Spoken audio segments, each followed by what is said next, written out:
special budget approval meeting to order. First, let me welcome all of you who are in attendance in person, as well as all who are attending by Zoom or listening in to this. Ms. West, Bridgette West, would you be kind enough to call the roll? Yes, I will. Thank you, Chair Bell. Regent Ball. Present. Regent Brinkley. Present. Regent Henson. Present. Regent McKinney. Present. Vice Chair Milliken. Present. Regent Nichols. Regent Spiller. Present. Regent Thomas. West present. Regent Winninger. Present. Mr. Vice Chair, we have 9 regents present, which represents a quorum of the board. Very good. The first item on our agenda this morning is the finance and budget aspect of it.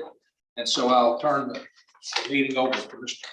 McKinney, Regent McKinney, to address those issues. Thank you. All right, the first item on our agenda today is FB1 approval of the 2022-23 operating budget. There we go.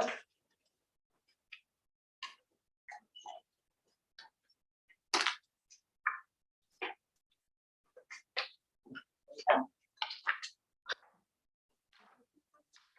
seem to have problems with this. I'll tell me to do it. Okay, we'll just move to the next slide and then the next slide. Okay, thank you and good morning, everyone. So I wanted to talk a little bit about the adjustments since I made the presentation at the May meeting. As I told you, I think I promised, or I hope that the bottom line of the budget would not change, and it didn't. So there's no change to the bottom line. It remains at 383, 447, 700. So there were only one minor adjustment to the budget at this point, or to finish it up for the approval at this meeting. And that was after we ran fringe benefits, there was an increase of 15,000 to fringe benefit, which is really not material. So we balanced that increase by balancing out other categories. So again, there were no changes to the bottom line. So what I decided to do, since I did a pretty detailed presentation at the May meeting, is just really hit the high points. So feel free to stop me at any point if you have any questions. So just a reminder on the current budget governance structure. And as we talked about at the May meeting, you'll see that we had the 3 committees, the OAC, the CAC, and the BEC. Now, as a reminder, and a lot of input from our faculty senate, our staff senate, and our SGA, and then the BEC would make the recommendation into campus leadership. So as a reminder, Provost Fisher and myself, talking with the president, have decided going forward, we're going to combine the OAC and the BEC into one larger committee. And we're going to do that for a 2-year trial period. Okay. Next slide.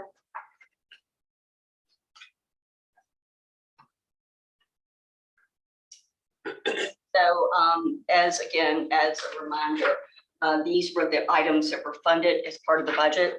So what we're going to do with rapid inflation that I think we all know personally, we're going to monitor fixed costs across campus, primarily in facilities and IT.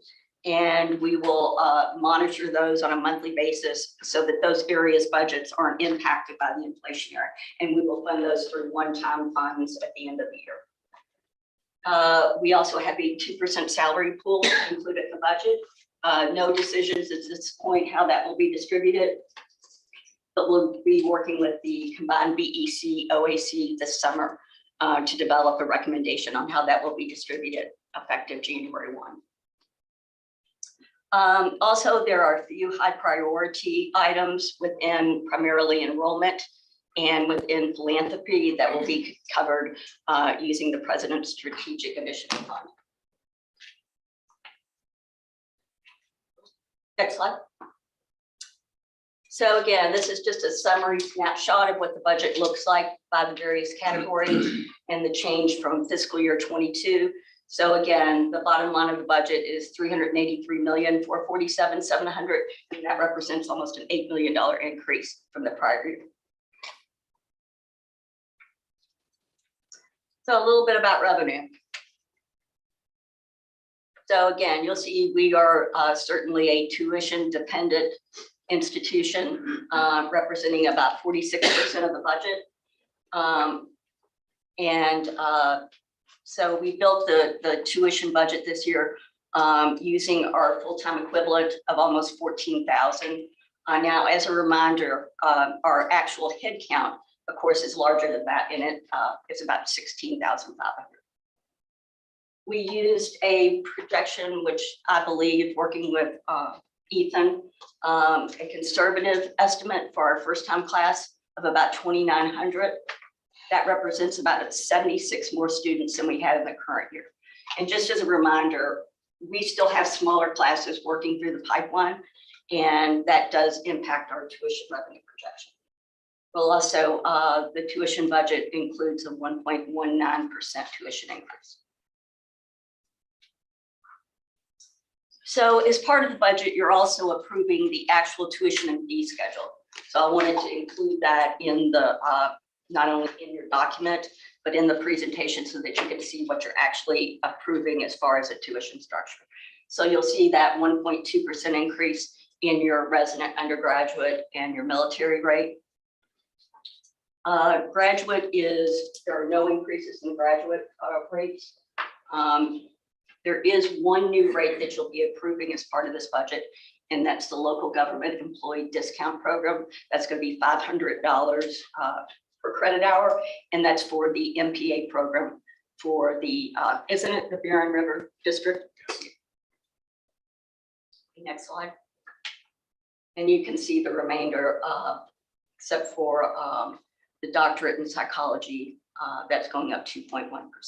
The rest are remaining the same. Next slide. Those are your other rates. So the dual credits going up, it's still very low, but based on the base, it's going up 26%. So it's $19. Okay, next slide. A reminder about state appropriation. We did get a big influx from the performance funding pool of about 6.4 million. The mezzanette received a $1 million increase, and the LifeWorks at WKU received a one-time allocation that can be spent over multiple years of 2.8 million. Next slide. Any questions on the revenue side before we move to expenses? So just a reminder on the expenditure side, as we were on the revenue side, tuition dependent, on the expenditure side, most of our budget is made up of personnel, so salaries and wages and fringe benefit. And if you'll click the next slide, I think there's some animation. There you go. So if you look at our personnel budget, it makes up about half of our expenditures, so 48%. Next slide. Again, included in the budget is a 2% salary pool that we discussed earlier. Also, a pretty significant increase to our financial aid program of $7 million. This represents the third class to go through for the new expanded scholarship model. Next slide. And I promise to be brief. So this is the final slide on the budget. The next steps, you'll be taking action on the budget today. It will go, then the tuition schedule that you're going to be taking action on as part of the budget will go to the CPE for their meeting next week. And then the final piece that the budget staff will be working on is taking the budget data that's currently in the Axiom software and loading it into the Banner general budget. So that's all I have on the budget. So any questions? I know that we have previously been provided with copies of this and have been informed about it through presentations before. But even with that said, do you have any questions or comments about the budget before? Well, the first thing that I would say, sorry, No, go ahead. is just to recognize the tremendous progress that's been made. I remember at this meeting a year ago, frustration I know I expressed about this transition to this process. And I have seen over the course of the year the work that's been done by Susan and your team, and by Bud and his team, and by the deans and the others involved in these teams on campus. And so I really appreciate how far we've come. And I would just like to highlight just very briefly, I believe it's page 5, where we have the ramp budget that comes in. And this is the first time for us to see this at this level. And this was the first time for this to be shared on campus as well. You know, this is one of the goals of what we were trying to do with this whole process, to get to strategically funding the colleges that are showing growth and working towards that. So I don't know if the provost would like to say anything about that, or if anybody else would, since that is new to us and has been a goal of what we were trying to do. So I'll just, I'll take a few high levels and then that I can turn over to you. And so just as a reminder, all of the tuition revenue and all the state appropriation goes into our academic units. They're then charged a participation fee of 13%. That participation fee is 13% of tuition and state appropriation. And 13% goes to fund our administrative units off the top. And then it also then leaves money for the subvention pool. So, but if you want to kind of talk a little bit about subvention. Yeah, each individual college comes to a bottom line. And if you were to look at the budget, you see that they're in a negative. I get a percentage, I believe it was around $12.5 million, to then have discussions with all of these about what the future looks like. How do we move forward and how do we lower subvention? So the conversations we had were, first, what are your strategic plans for the future? Secondly, what are your major things that you will accomplish in the next year? And then we talked about how to use the model and become efficient within the model, and to help in recruitment and retention to ultimately be able to grow the budget. And that was what we did. And I asked for every college to give me an efficiency report that tells me what you're going to work on in the next year. And we have worked on that, and I have those. And our plan is to lower what subvention is there so that we use less money to get them out of debt, and we have money left to do some more strategic initiatives. And that's where we are.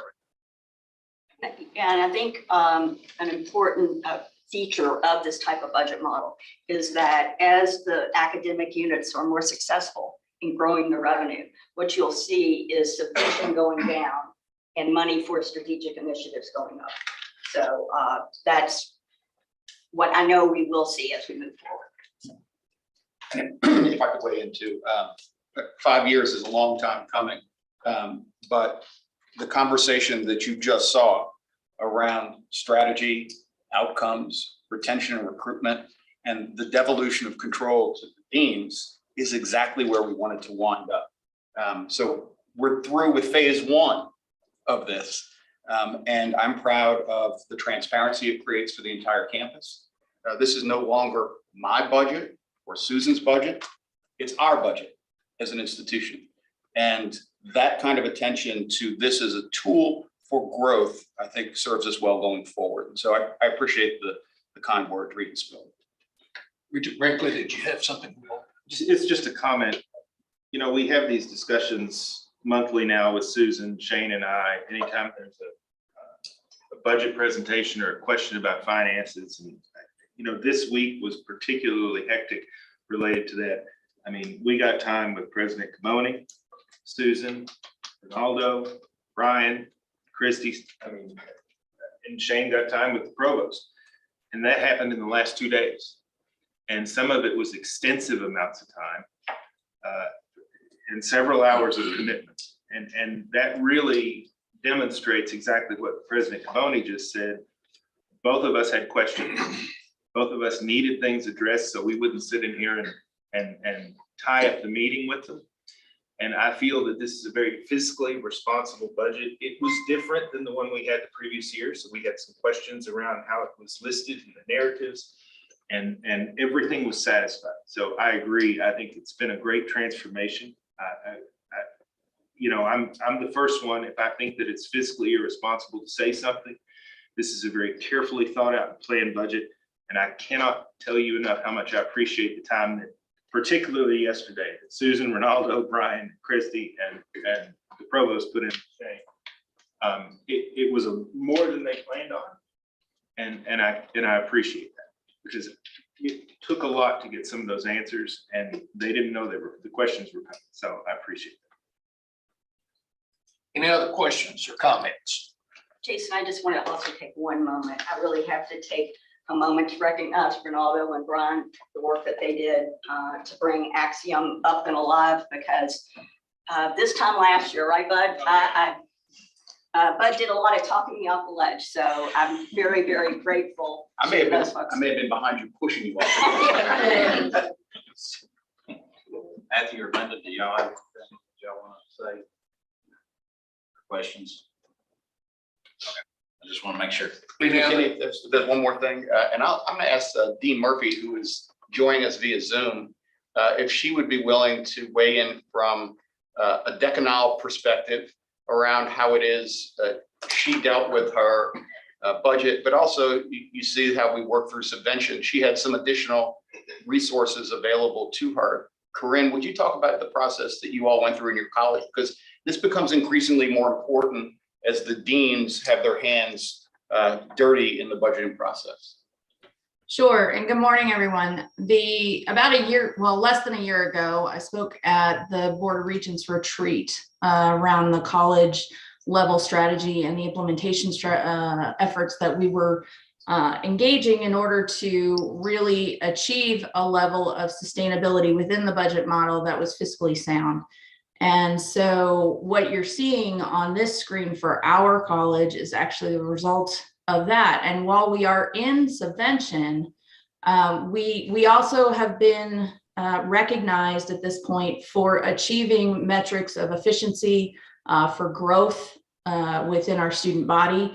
And so we're able to say to our faculty and to our staff that we see what efforts you're making. Those efforts are actually available to all via the variables and the metrics that we use to develop the budget. And with the subvention dollars that are available to the college now, we will meet our costs, if you will, but also the dollars that are above and beyond those costs, the $409,000. We had a conversation with our leadership team yesterday. We have lots of conversations throughout the year around what should we be doing in order for us to continue to achieve strength in our faculty, growth in our students, retention and graduation and success for our students once they hit their professional paths. And so just yesterday, as now these numbers, as Shane indicated earlier, are available to everyone.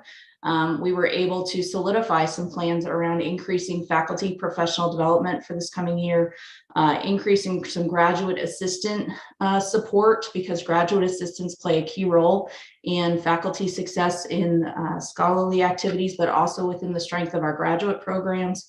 We're taking a look at student wages for student workers, because we know that it's a competitive environment out there, and we want our students to take advantage of student work opportunities that are on campus. It keeps them on campus. It helps them engage and build relationships with faculty and staff across the college.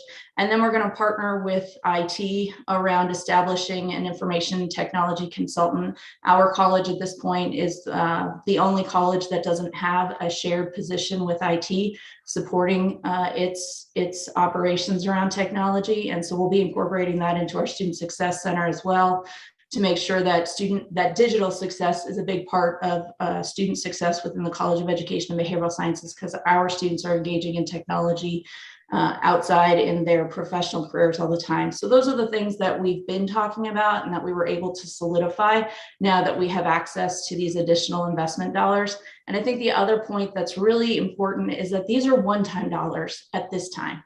So we have to be very careful about how we designate those one-time dollars. And in each college, you're going to see that differently, because each college has very different needs that they've been investigating and reviewing over time in order to reach success within this kind of model. So I'm just excited that we're going into this, and I echo all of the comments around establishing Axiom and reestablishing Axiom and getting ourselves to this point where we all feel good about what it is that we're looking at and what it is that we're about to do for the university. So it's a great moment, I will say. Thank you. Regent Ball, did you have a comment? I guess not. I thought you could raise your hand. Regent Winiger, did you have a comment? Yes, my apologies for having a difficult time on Zoom here. I hope that we can, before we vote, reflect on the fact that we are raising tuition, and it's something I will be voting yes on, because in the face of inflation we're now dealing with, it only makes sense. Though I hope that as a university, we can use the opportunity funds to help students address issues that may arise, as they will be paying more for essentials like gas and food. Thank you. Do we have any other questions or comments? Any further discussion? Hearing none, the chair will accept a motion to approve the 2022-23 operating budget. So moved. Motion's been made. Second, do I have a second? Second. Motion's been made and seconded. All in favor, say aye. Aye. Opposed? Hearing none, the motion carries. The second item on the agenda is FD number 2, Regent McKinney. All right, we have a presentation for this, Brian. I think it's you up. Good morning. Good morning. Morning. Good to see everyone in person. It's always a pleasure to be here.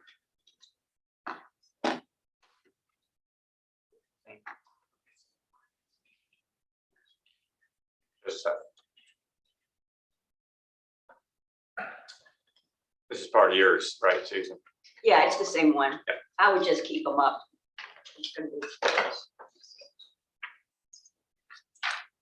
If anybody's had an opportunity to go around campus or look outside, the flowers, the grass, and then you'll look around the corner, you might run into a little construction.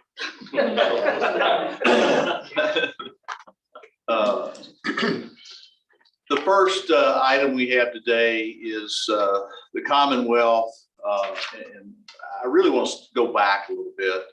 You all took the opportunity and approved the 2021-2024. And there was a lot of big ideas in the master plan. The Gordon Ford College of Business has been our #1 priority for many years. And I can't tell you personally how excited I was, and Dr. Shook, I know that we didn't ever know if that would happen during our tenure or come to fruition. And I think the university this year has this budget that the Commonwealth it's been one of the best budgets that I've seen since the decade. It's tremendous. So the first part of our presentation is wanted to bring back to your attention the process for design and construction of a new Gordon Ford College of Business. The site location will be the site where Tape H Hall is outside our doors. This is a project that we mentioned that supports, it's been our #1 priority. It's been in our capital, the master plan. It's also being funded at a rate, $74.4 million. Our goal is to start construction July 1 of 2023. And our big goal is to open this facility in the fall of 2025.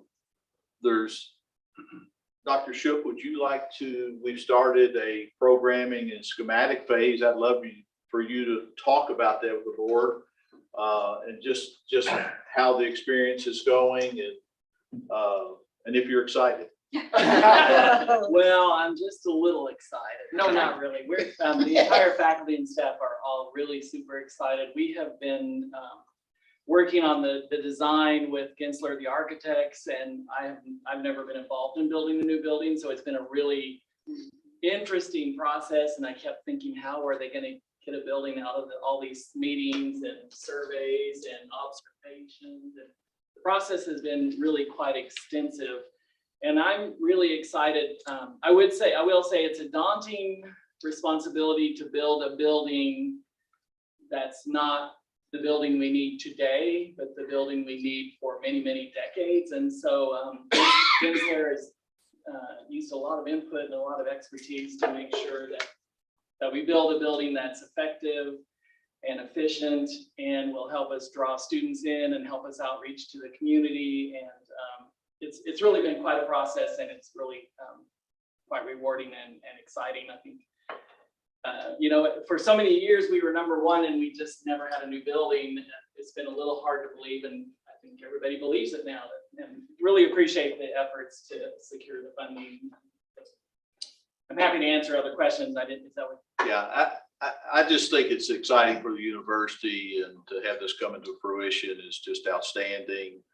Bring it back in front of the board. How do you want to? If I could, Regent McKinney. Sir. I was never in doubt that we were going to have this during our tenure, so I don't know what you all were concerned about. I do want to thank Jennifer Smith and the time we put into securing this funding. It wasn't just this session, right? So we've been talking about the need for this building for years before I even arrived on campus, and have spent the past 4 or 5 sessions really making this clear why it was important for the university. And so I want to thank her, Jennifer, for those efforts, but also I'm really proud of what a new facility will do. A great college of business deserves a great place to do its business. And we're going to have a space that the entire institution can be proud of. And most importantly, we're going to create a space that serves our students and increases their success. Again, this is not just about a new facility. It is about transforming the way in which we teach, how we support young people, and how we prepare them for careers afterward. And so that's the entirety of that conversation around designing a physical space that does all of that, and at the same time enhances the beauty of our campus, which is a differentiator for us. The spot just off of South Lawn is prominent. This will be a building that is a symbol for, as Chris said, decades to come. And so it's a tremendous opportunity for the university. And you will remember one last thing, Gensler, where the architects are the same architects that did the Commons. And so they've done how many business schools during the past decade, Brian? Oh, gosh.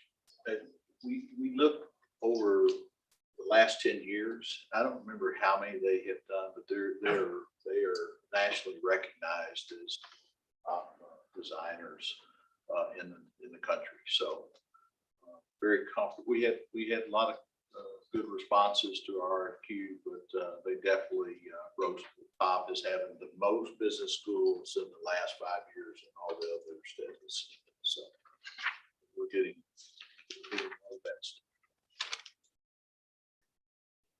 If I may briefly just like to say, I hope as we do this, we're thinking about, for any building we do now, we're thinking in the future, what will education look like in 10, 20, 30, 40, 50 years? As someone who spent 17 years in Bryce Hall, obviously was not part of that plan as that was constructed. And I'm very excited about this and hope to still be here when it's constructed. We'll see how that works out. If the board is okay, can I make the motion to approve this? Well, first, do we have any other questions or comments? Hearing none, I will accept the motion to approve the construction of the new College of Business. Please, motion to approve. Do I have a second? Second. Thank you. All in favor, say aye. Opposed, like sign. Hearing none, motion carries unanimous. The second opportunity that we've gotten from the state of Kentucky has to do with Now you moved on to action item FB3. Am I correct? just so we stay on the same page. Very good. The other opportunity the state of Kentucky has provided to the Western Kentucky University is an asset preservation fund. And the way that the fund is structured is $34 million. And the reason I talk about the asset preservation fund, it gives us an opportunity to look at the campus as a whole and address some of the deferred maintenance and things that aging infrastructure. And one of the things that we have tried to do, and even included in our master plan, is what can we do for our E&G and our classroom facilities to enhance students, their success, recruitment. And so we have one here that was identified as in poor condition in the master planning process. It has one of the largest, Grice Hall was the #1 in the number of minutes in the classroom. Cherry Hall is second. And if you look at it in a classroom, that's over a year's worth of students in time and hours. I think it works out to about 10,000 hours of classroom time in Cherry Hall. So what that tells us is that almost all of our students have an opportunity to go through this iconic historic building. I've mentioned that this is one of Britton B. Davis's. He created our original master plan. There's several of his structures on campus, and we would like to preserve this building, do a deep dive study of it. We know we have some things that need to be done. Our facilities department has, things behind the walls, HVAC improvements, finish improvements, just indoor air quality. There's a lot of things, exterior, that need to be taken care of, interior. So we want to do a study and then get a plan together to implement, to go through this facility from top to bottom, to preserve it for the next 30, 40, 50 years and on. But we're going to need to do some serious work for this facility over time. It'll have to be planned because we do have so many classrooms, and so it'll be strategically, as we open up space, we'll use that as transition space, and then we'll probably have to do this project in phases. But present this project up to $30 million to work on, is use some of the asset preservation funds to address some of the deferred maintenance and preserve this building. Regent King. Yes. I'm also proud of this opportunity and thankful for the state's investment to help us address our deferred maintenance needs as an institution. We have about $500 million in deferred maintenance, but we are approaching it strategically. As you see, we're addressing Grice Hall, which is #1 need. This is a #2 need. We're going to address it and address it aggressively. Just as a reminder, we spent about $30 million on the transformation of Helm Library with the Commons. This is the same level of investment in Cherry Hall. And so I've heard through the grapevine that folks are worried that all the money is going to be spent on HVAC and behind the walls, and you won't be able to see anything done to the building. As a reminder, what we did to the library, you can tell we did something to that building, and I guarantee you, we also were going to transform Cherry Hall to preserve it for another several generations of students, faculty, and staff. And so I'm just really excited about the opportunity this creates for us to reimagine what that instructional space looks like and the way in which our faculty and our students engage in it. Also, a tremendous opportunity. It is the front door of the university, one of our most iconic buildings. Lastly, if you have been behind the building in the past couple of weeks, we are also transforming the hilltop, the opportunity to reimagine the backside of Cherry and create a way for people to look down the hill, similar to the way in which we opened up the Commons, I think is a tremendous, and again, once in a generation opportunity for the institution. So I'm very proud of this.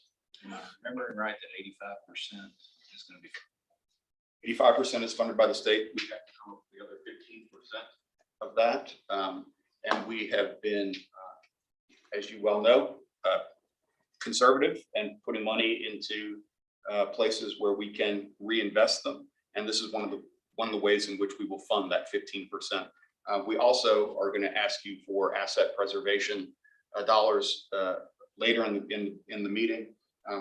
The dollars that we will get returned to us from the state for projects we have already spent money on also can shift over and be used for that 15% as well. I don't know if that makes any sense.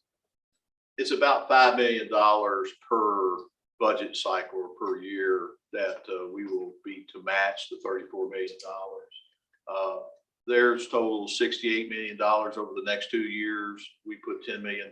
So we'll be doing $78 million worth of investment back into the university, which will produce significant and improved operational sustainability and for many years to come. DFM we will be reaching out and talking to all the deans and provosts about what their priorities are, what buildings. But we've created a list that we've identified about $45 million really quite easily about indoor air quality and things that you might not see. We actually started this summer, and I get a little long, but we've got 8 different locations on campus. We're replacing critical infrastructure, and that's primarily the steam lines that are underground. You don't see them, but without that, we can't heat the building. So they were in need of desperate repair. So we've already started that process, because the best time for the university to do some of these heavy lifts is during the summer when we're not as busy. But I would promise you this campus stays busy year round. So, but it is much more desirable. We get 90 days of less people on campus. And if you go around campus, you will see that we have a lot of things to get ready for fall. But they're pouring concrete at the faculty house today. And that's in the backside of Cherry Hall, and we're making ADA improvements there first. And we're putting automated doors in at the Cherry Hall back entrance to give our students, faculty, and staff a main door to go into, which they've never had as access. So there's things like that go on all the time, but very proud of the work that gets done. Is that just a conservative estimate? It could be 20. It's an up to amount.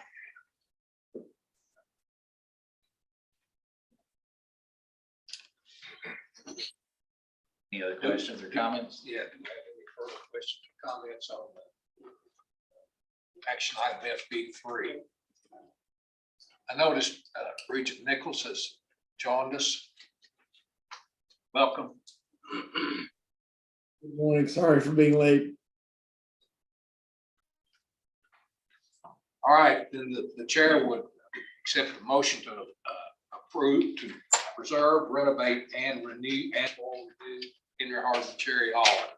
Have a motion, second. Second. Motion's been made and seconded. All in favor signify by saying aye. Any opposed? Motion carries unanimously. Next item is FB3, refinance of athletic debt upgrade facility.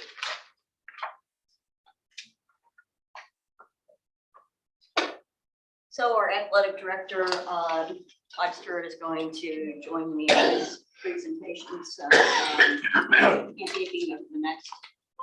So I think I just wanted to go through the high level important considerations for these projects. So first off, it will be a total bond issue of $50 million that will be payable over a 20-year period.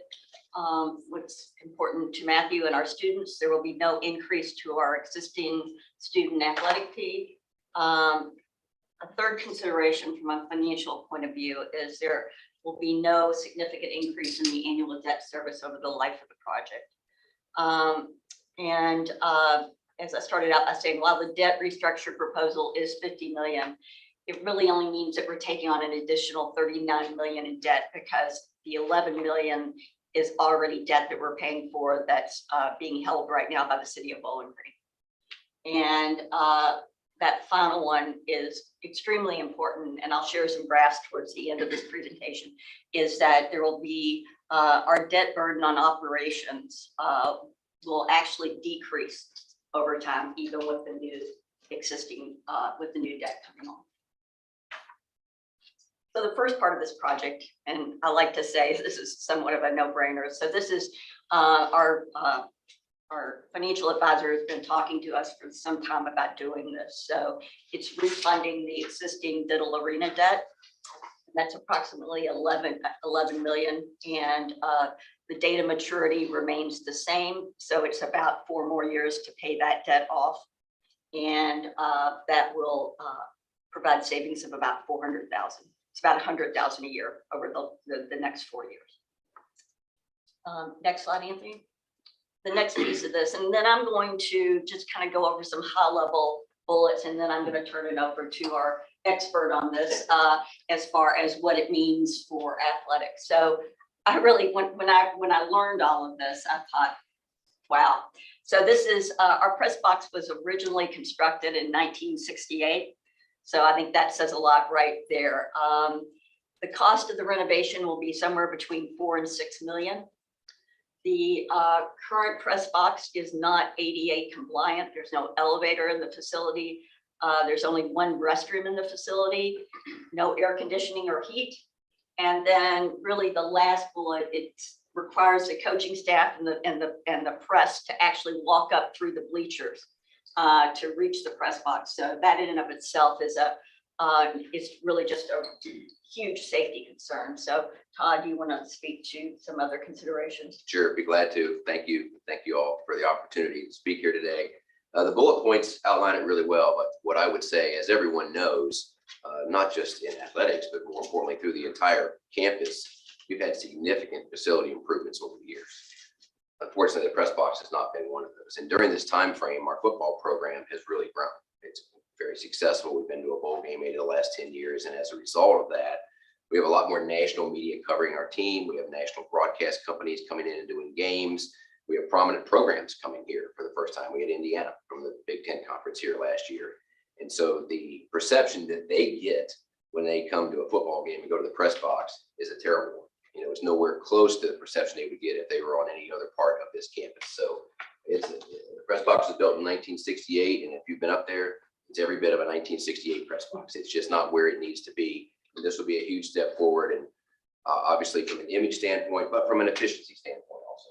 It'll be a first-class operation and just increase people's ability to cover the team. And I've talked to David, and we'll have more conversations. I think we can involve students in this in ways we haven't before, just by adding some of the new technology to this. So it would be a huge thing for us to add this.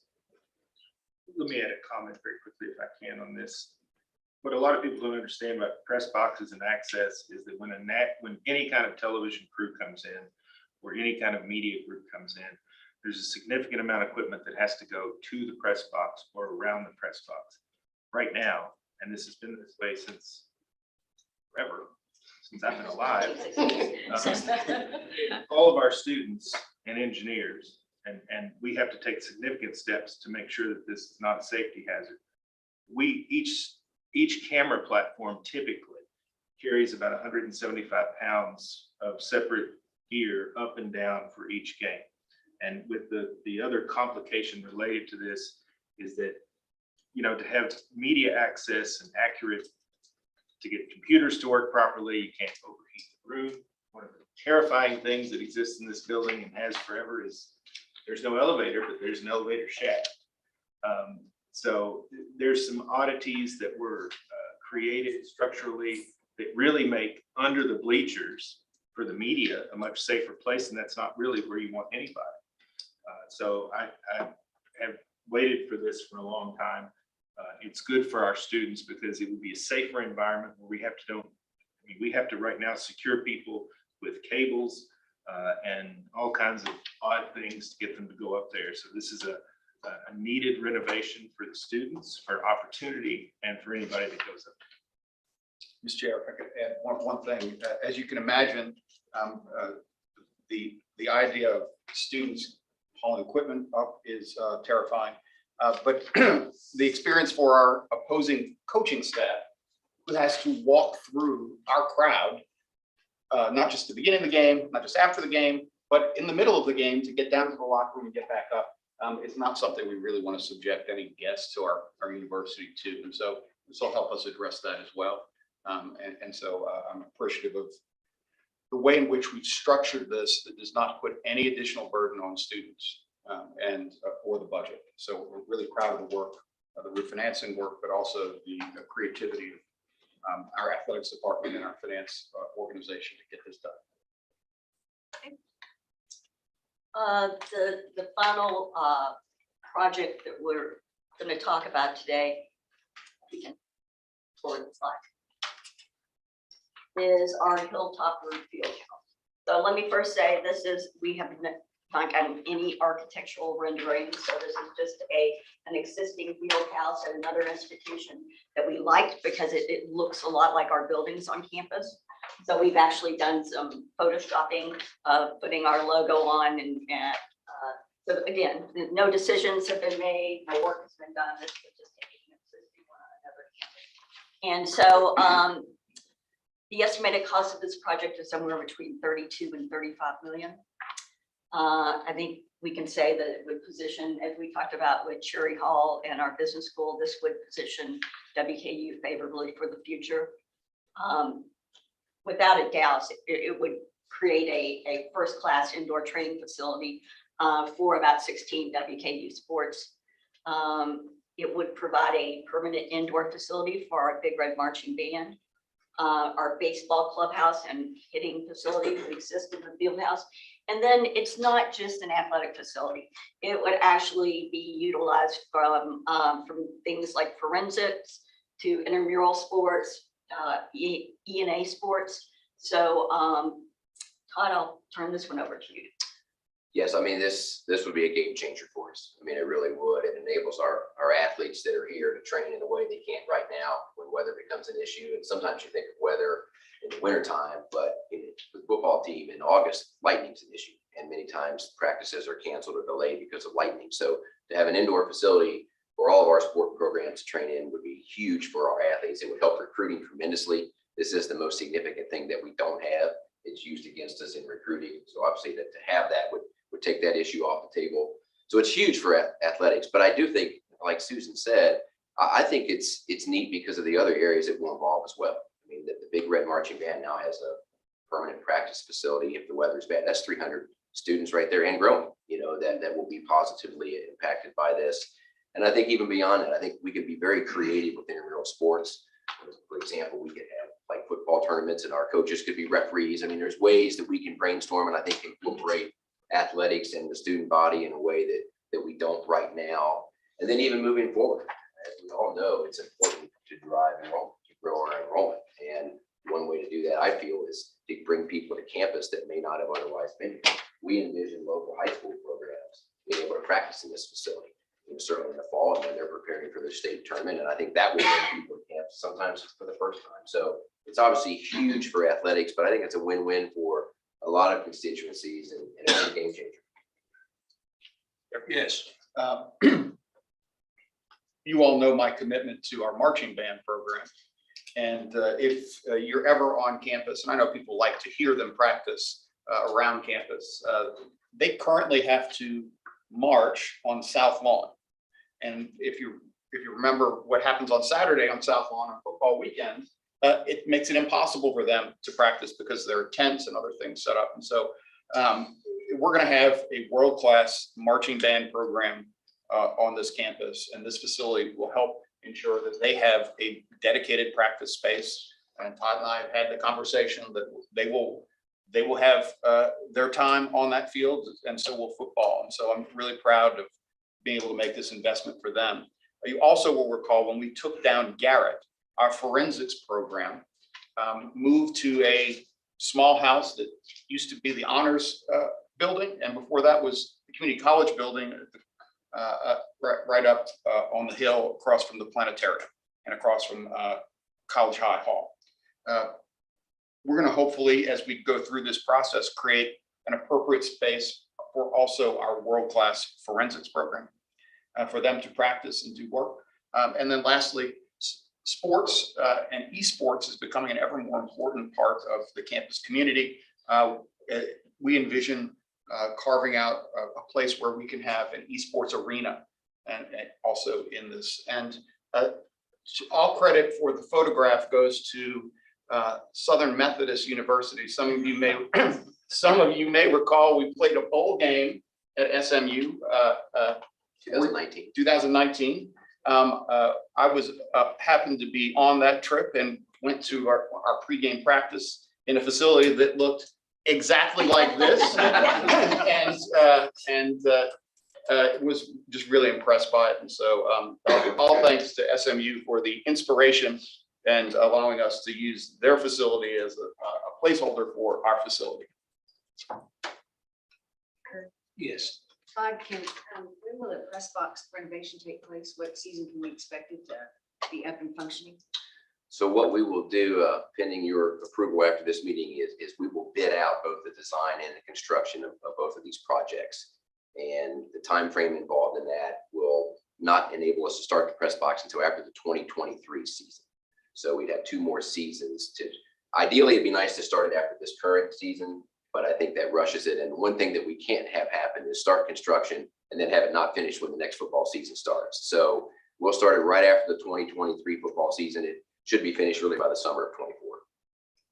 And what about the Hilltopper field house? We'll bid that out again after this meeting and envision breaking ground on that in the summer of 23, a year from now. And that's probably a 15 to 18 month project. Thank you.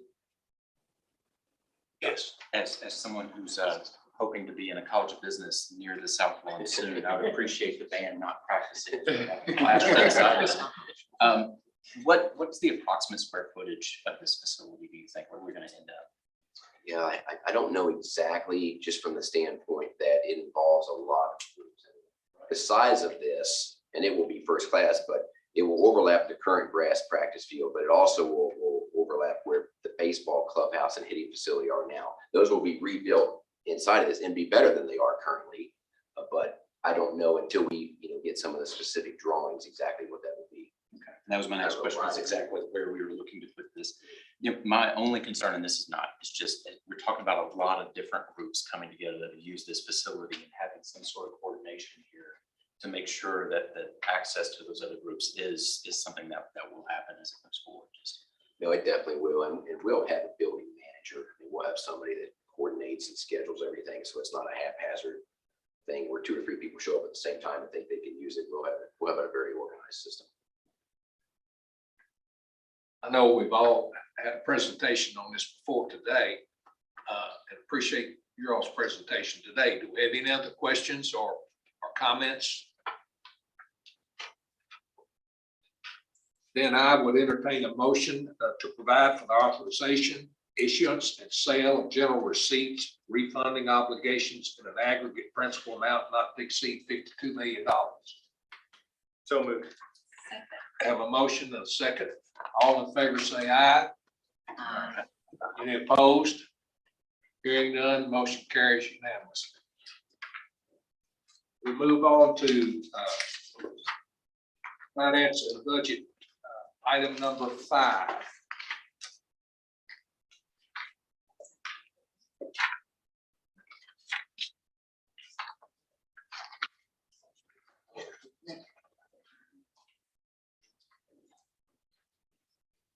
This is my last one, I promise. So you'll just forward. So this is another one of those that you just need to do. We have the opportunity to refinance the DSU renovation bonds. This would be the phase 3 of the renovation. It's the series 2012A that was issued back in June 6th of 2012 for 35, approximately approaching 36 million. So the refunding of the remaining amount of 20.3 million will result in savings of about 1.4 or 140,000 annually over the remaining 10 years of the loan. The date of the maturity will not change. Again, these bonds will be paid off in fiscal year 2032. So I did want to say this because we kind of missed the last part of what I was going to show you. the long-term debt outlook. So Anthony, I think it's important for the board to, can you go back a couple, maybe a couple more? Okay, so if you'll look at, these are some of the things we do when we talk about refinancing and looking at our debt structure within the financial area. So if you look back in 2013, 2014, you can see where our long-term debt peaked at that point. And so we've been paying off our obligations and not issuing any more debt over the years. And so you'll see that currently we're at 22% our long-term debt to total assets.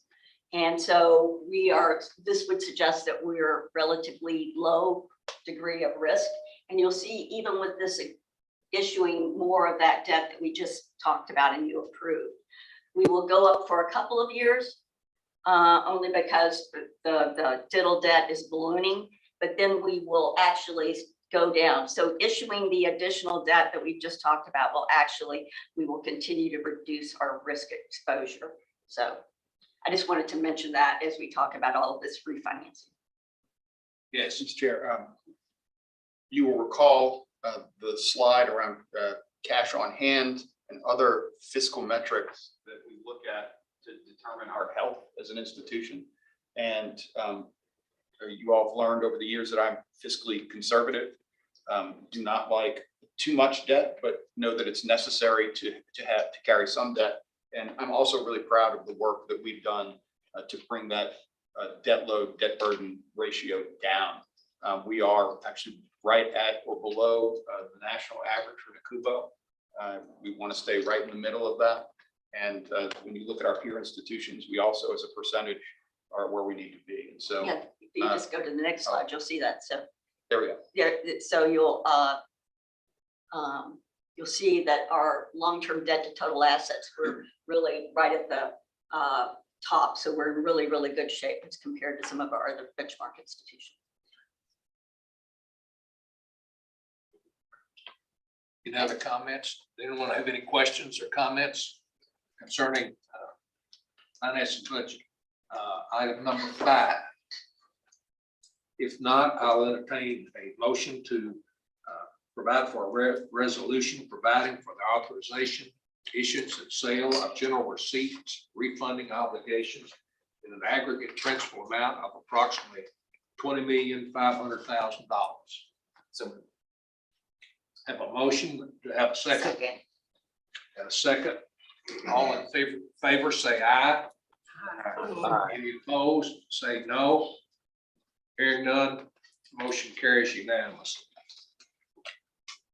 The next item is action item number FB6.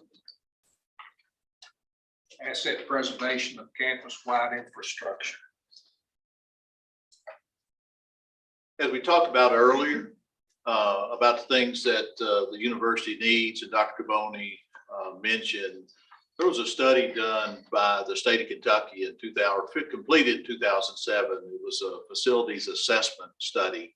And as you can imagine, that was done a long time ago, and that did identify like $536 million worth of assets on our campus that had passed their useful life. The university has done a great job at keeping this university healthy, operational, and minimizing the disruption of what we do every day, and that's teach students. In 2017, the Department of Facilities Management embarked and spent about $100,000 and did an additional asset preservation or a facilities assessment study utilizing the same company that was done in 2007. We wanted consistency, and the Commonwealth had been talking with the other institutions about doing an asset or doing a facilities assessment. So we revalidated. We made a lot of strategic moves on campus. We've done some really great things about removing facilities on campus that were actually like Bemis and Barnes. We've taken down Tate Page Hall. And when we said we didn't have faith, Tate Page was like 15 years, we were going to take it down. It was in real need. It passed its useful life. We've also now taken away Garrett. And we've also, as a university, strategically taken a facility that had great bones in the Helm Library, which used to be the physical and health education building where we played basketball so many years ago. And it's now on its third life in the same building, and it's going to be there for many, many years. But we've replaced all the infrastructure. We replaced all the pipes behind the walls, all the drainage, all the plumbing, all the electric. And so as we do that, we're really seeking with this funding from the state to tackle things on campus that you don't see, but we desperately have to keep operational. And so we've identified in here just some highlights. Our steam distribution, we would like authorization from you all to spend up to $3 million with our exterior lighting, which is pedestrian lighting. And if you don't know, our students every year, we go with our student government body, we do a safety walk on campus. The number one thing that comes up with our students is pedestrian lighting and the perception of safety. And a well-lit area is demonstrated to be safer on campus. So sanitary sewer, natural gas, building automation system upgrades. And some may not know what that is, but that's the brains that actually turns on, off, air conditioning, helps us be one of the most efficient universities in the state of Kentucky on what I call kilowatts per square foot. And as our prices and inflation and things go up, it is very important for our usage to go down. And this university has done that, and we're a leader in that since 2008. Very proud of that. Fiber optic cabling, high voltage distribution, domestic water and storm systems will also be evaluated and improved where needed. Any questions on this particular? If you ask me why, I'm going to tell you the state of Kentucky has a set of guidelines that they have given to us for asset preservation. And as we spend the money, we will be able to be reimbursed for the expenses. Strategically, we have project accounts that have been set up where in the past, we strategically have been saving money in these project accounts. And so the match, Jason, a lot of that match is already accounted for in those projects that we'll be able to utilize now. But now what's nice is that if I needed $2 million, I didn't have $2 million before. I had to save multiple years. Now I'll be able to go ahead and execute that project and be reimbursed at 85%, utilizing funds that we've already set aside to do STEAM projects. And that's how we're doing the work right now before we've received any funding. So that's a really a benefit to the university. Do we have any questions or comments concerning this action item, finance and budget number 6? If not, I would entertain a motion to approve the asset preservation projects for the campus-wide infrastructure. Second. Have a motion and second. All in favor say aye. Aye. Any opposed? Hearing none, motion carries unanimously. Thank you all. The next item on the agenda is action item nominating committee number 1, the 2022-23 board slate of officers and appointment of treasurer. Bridgette Nichols. Yes, Mr. Chair, thank you. And we normally in June nominate our officers for the Board of Regents for the coming year. And so this is a recommendation from the nominating committee for the 2022-23 board officers and the appointment of the treasurer. The committee members were myself, Linda Ball, and Jan West, and I thank them for their participation. By unanimous recommendation, we are recommending the following regents for officers: Regent Bell as chair, Regent Milliken as vice chair, and Regent West as secretary. And then our treasurer would be Susan Allworth, as is the role that she plays now. I do want to mention about Susan, this does not it's odd for me to say this, it doesn't add to her level of responsibilities and the job that she has to do now, given that she provides this service to the board as well. But she would serve in that capacity unless the Board of Regents made a determination to make other changes. Also, I wanted to advise the regents that the chairs of the committees are basically appointed by the chair of the Board of Regents. So that is not a responsibility that we take on under the nominating committee. With that, I would ask if we could make a motion for those slate of officers for the 22-23 year. Do we have any questions or comments? If not, I'll entertain a motion for the approval of the 2022-23 board slate of elected and appointed officers. Have a motion, have a second? Second. Have a second. All in favor, say aye. Aye. Any opposed, no. Hearing none, the motion carries unanimous. That concludes the items on our special budget approval meeting agenda. We will have another session for our committee meeting, but I think it appropriate to take a break at this time. 7. We will adjourn then for 10 minutes and reconvene at that time.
If you'll take your seats, please, we will call the meeting to order.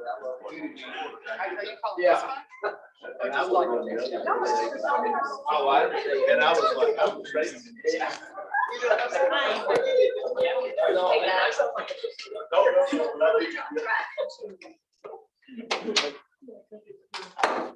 Call the committee meeting to order. Regent West, would you be kind enough to call the roll?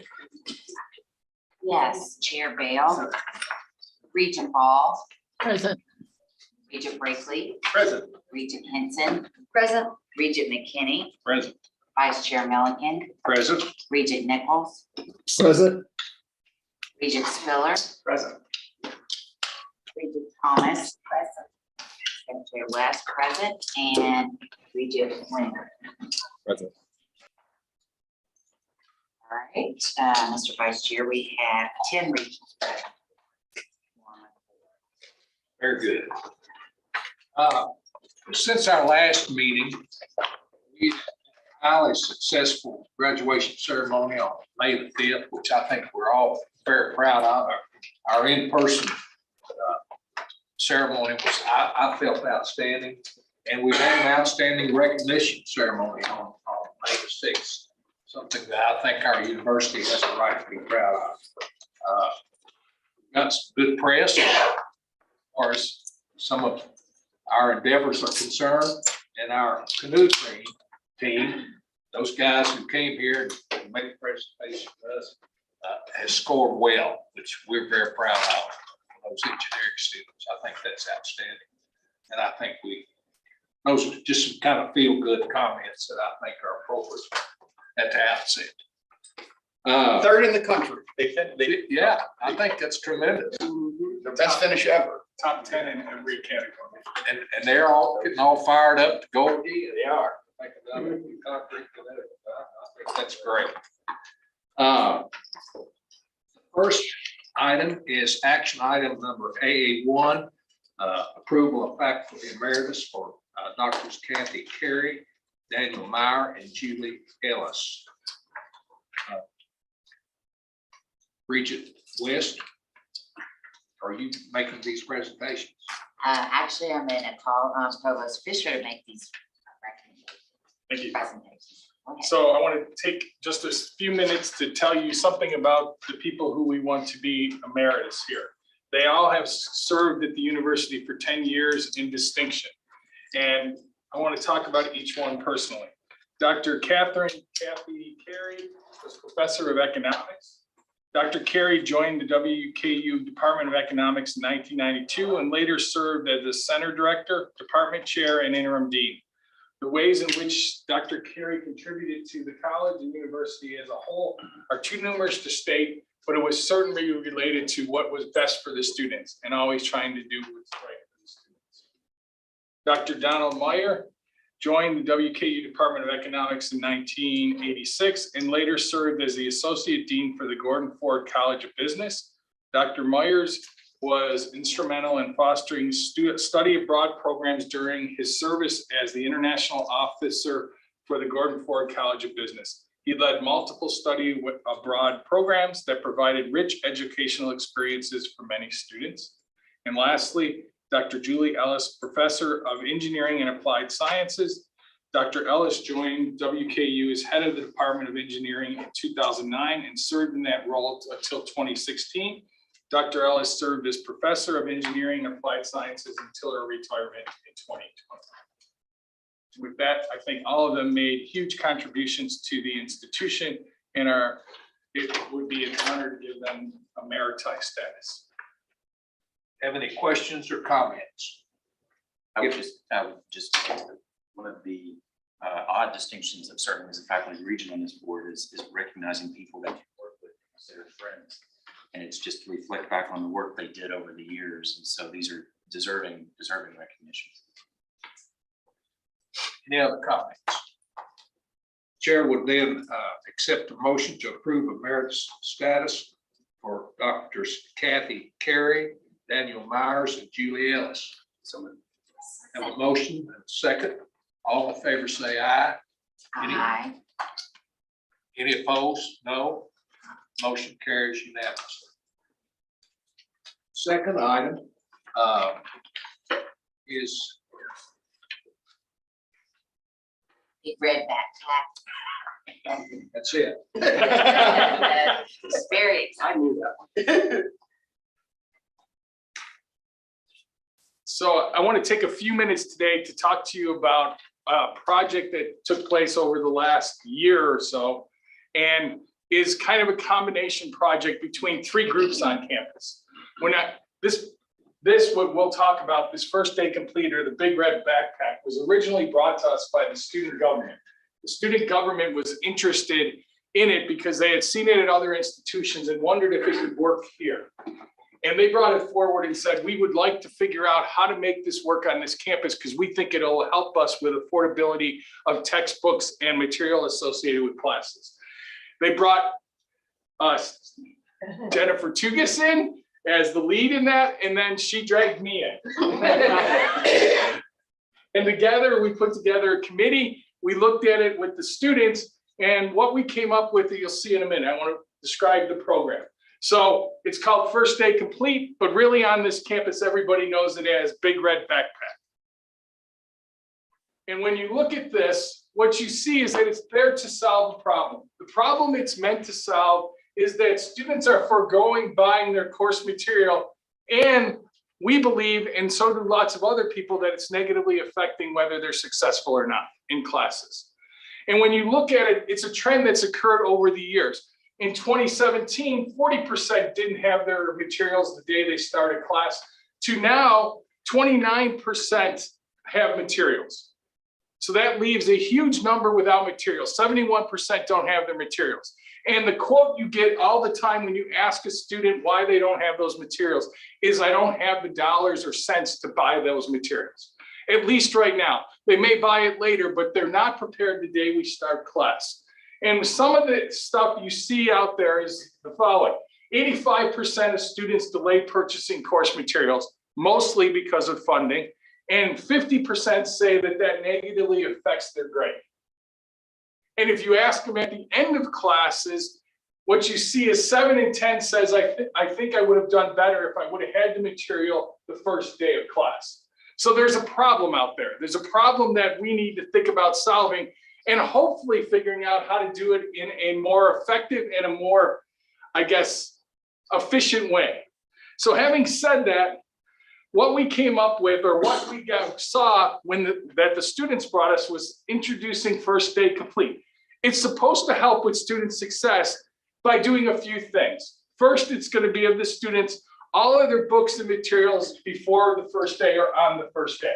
So a student will come, pick it up in a box, everything will be there. It's a concierge service. It works perfectly. Secondly, the cost of that will be put either in their tuition, which we've seen in some groups, but on this campus, it'll be a fee on their bill. And additionally, hopefully what it does is, one, reduce the stress. That is, of trying to find the material, trying to catch up, trying to do all the things that happen because you didn't have it, and reduce the cost for the students in the long run. So that gives you an idea of what we're putting in. When we looked at it, what we saw is that it has some incredible benefits. We are already in First Day, which was a way to get them what would be digital copies of stuff on that first day, if it was available, those types of things. But in this new process, what we will do is expand that. It can come in print or digital. You will see the concierge service. You will also see that you will have an opportunity to opt in or out. There's lots of things that will occur that are different in this. And we feel that this new way of doing it will allow every student to make the choice to have their materials and books that first day of class. What do you mean you can opt in or out? Well, great question. So a student can shop around. So at no point do you have to be in this. So giving you an idea, I'll give you two examples. One is, in some cases, we have OER, which is free books. In other words, courses have developed their own books and they're there already, and you don't need to buy a book. If you have a couple courses like that, I'm going to tell you to opt out, because you you won't have to pay as much as you would for this program. And I'll show you what I mean in a minute. And students can opt out for that semester and then be right back in the next semester. So students have an opportunity to do shopping to find the cheapest way to get books and to move forward in this case. So they're not mandated to be in this program. Other things you'll see is that in some cases, you may find the books cheaper at Amazon, or you may find them cheaper somewhere else.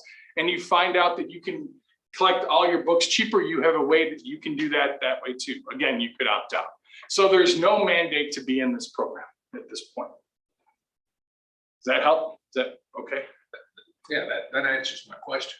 Okay, so this is the program. So I think it does a few things. It creates equitable access. That means everybody has an opportunity to have that material on their first day. That's something that's incredibly important, and especially at an institution with the demographic you see of students on this campus.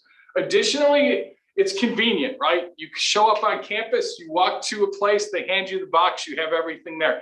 We've even talked, Ethan and I, about having it in front of their door as they arrive in some case, maybe in the future, where they would just go to move in and the books would already be in front of the door and be able to walk them in.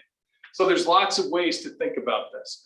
And affordability, the estimate is about 35 to 50% savings over the lifetime that you're here buying books and material. And what, How do we realize those cost savings? how? Yeah, where do those cost savings come from? Well, it comes from buying it in bulk, and that's, So we're passing on the cost reductions to the students. yes. Yeah, I Less mean, markup from a private business. well, it's Barnes and Noble who's doing that at this point, and I'll show you what they came up with is where they are happy with the number that it costs per credit hour. I'll show you what that is in a second. So having said that, what you see is that 74% of the students who are in this program, there's about 100 institutions in this program, I believe now, say that this has helped them be prepared for their classes, and that it's helped them get better grades. And when they do a survey of students who have graduated, who have had this program during the 4 years, 66% said it had an impact on their success. So it's been proven to show that there's a positive to this, and it's allowing students to get what they really need. And I would tell you, I remember being a faculty member, and I always wanted them to have that stuff first day. And in some cases, faculty members have already given them stuff to read or do before first day. This is an opportunity to catch up and stay above where you want to be. So having said that, I don't think that's the only good thing about it. Some of the other things that allows it to be implemented on this campus is faculty maintain full academic freedom. Choose the books you want, do the stuff you want, do all of that. They could choose it in digital or print format. They could choose any publisher. It works great. In addition, I think there's some others. It's easy to implement, and you have the opt-out. I think the opt-out is important. I think a student should be able to shop around and find the best deal, and opting out allows them to do that. I don't understand that aspect of this program. Okay. To me, that's a negative thing. If we can't buy them in bulk cheaper than a kid can buy it at the bookstore or on Amazon, then something's wrong with our program. We ought to be able to buy that stuff cheaper than any individual could, because we buy it in bulk. And I'm afraid that if you stress the opting out aspect of it, a lot of kids will opt out for financial reasons or other reasons. I view this as this lack of having the material first day is a real issue. Sure. Because been there, done that. Sure. I think everybody has. Yeah, and I know how that works. And if you get behind, the first week or something because you don't have your books, then you're behind all semester a lot of times. So you don't get caught up. And so, I love the program. I'm not against the program. I'm just concerned about this opting out facet. Well, I think the students asked for the opt-out because there's a number of classes on this campus that have open educational resources, which are free resources that they use within the classes, so there's no book. And what they didn't want to have to do is pay for those credit hours for that class and not really get something for it. And that was the reason. And what they wanted to do is shop around to see which was cheaper. In other words, if I have 3 of those classes and I only need 2 books and the cost is $200, and this is program, and I'll show you in a minute, is $24 a credit hour, but it's only $360 per semester. If they can get it for $200, they want to be able to still be even more affordable. I see that point. I like the program. I don't mean that. No, that's fine. I'm just, If I could just jump in. Please. From a faculty and a parent perspective, I think that I'm seeing a transition, and I've worked for many years to try to lower the cost of books for our students, because when you have a student who comes to you and says, I can't buy the book until I get paid, and I'm waiting to get that done. And so in my department, we leveraged our ability, the number of students we had in our classes, to negotiate with the publishers and get a cheaper book. But they still, if I went in and said, you're going to get this book cheaper if you buy it from me than going out and buying on your own, they would say, I don't trust you. I don't trust the bookstore. I don't believe you. I'm going to go out and buy it, and they would pay more money. We are transitioning, I think, in our student attitudes from that group that said, I'm going to go do it myself. I'm going to prove you wrong. I'm going to rent them. I'm going to do other things and find it myself. Now to a group, and I'm just seeing this coming through, that wants the concierge service. Deliver me the books. Don't make me go out and do all that work. But we still have a significant percentage of our students who say, I'm going to do it myself because I think the institution is trying to, whatever, just a distrust here. So that quite often they're wrong, but still can't tell them what to do. You give them that freedom. And I think the freedom is a very appreciated thing here. how does this affect like the used book market? Pardon? How does it affect the used book market where I resell? I buy my books at this cost, but I resell them, and that's. So they come back, right? This in both of those programs that we have had, you give them out and they come back. So do we buy them back from the students? No, because it's a rental kind of system. But the truth is, the good part about this rental system, most rental systems in the system that I've ever seen, you have to use the books forever, or you have to use them for a minimum of 3 or 4 years. That's not true in this system. You could change year to year to year to year. So we're always up to date, and we can be at the cutting edge of what the books are that are available. Quick question there. Sure. So let's imagine that there's a really good comprehensive reference book that a student might want to use in the first few years of their career. Can they, at the end of a semester, opt to purchase it at full price? Yeah. Yeah, I mean, most rental programs have a way for you to do that.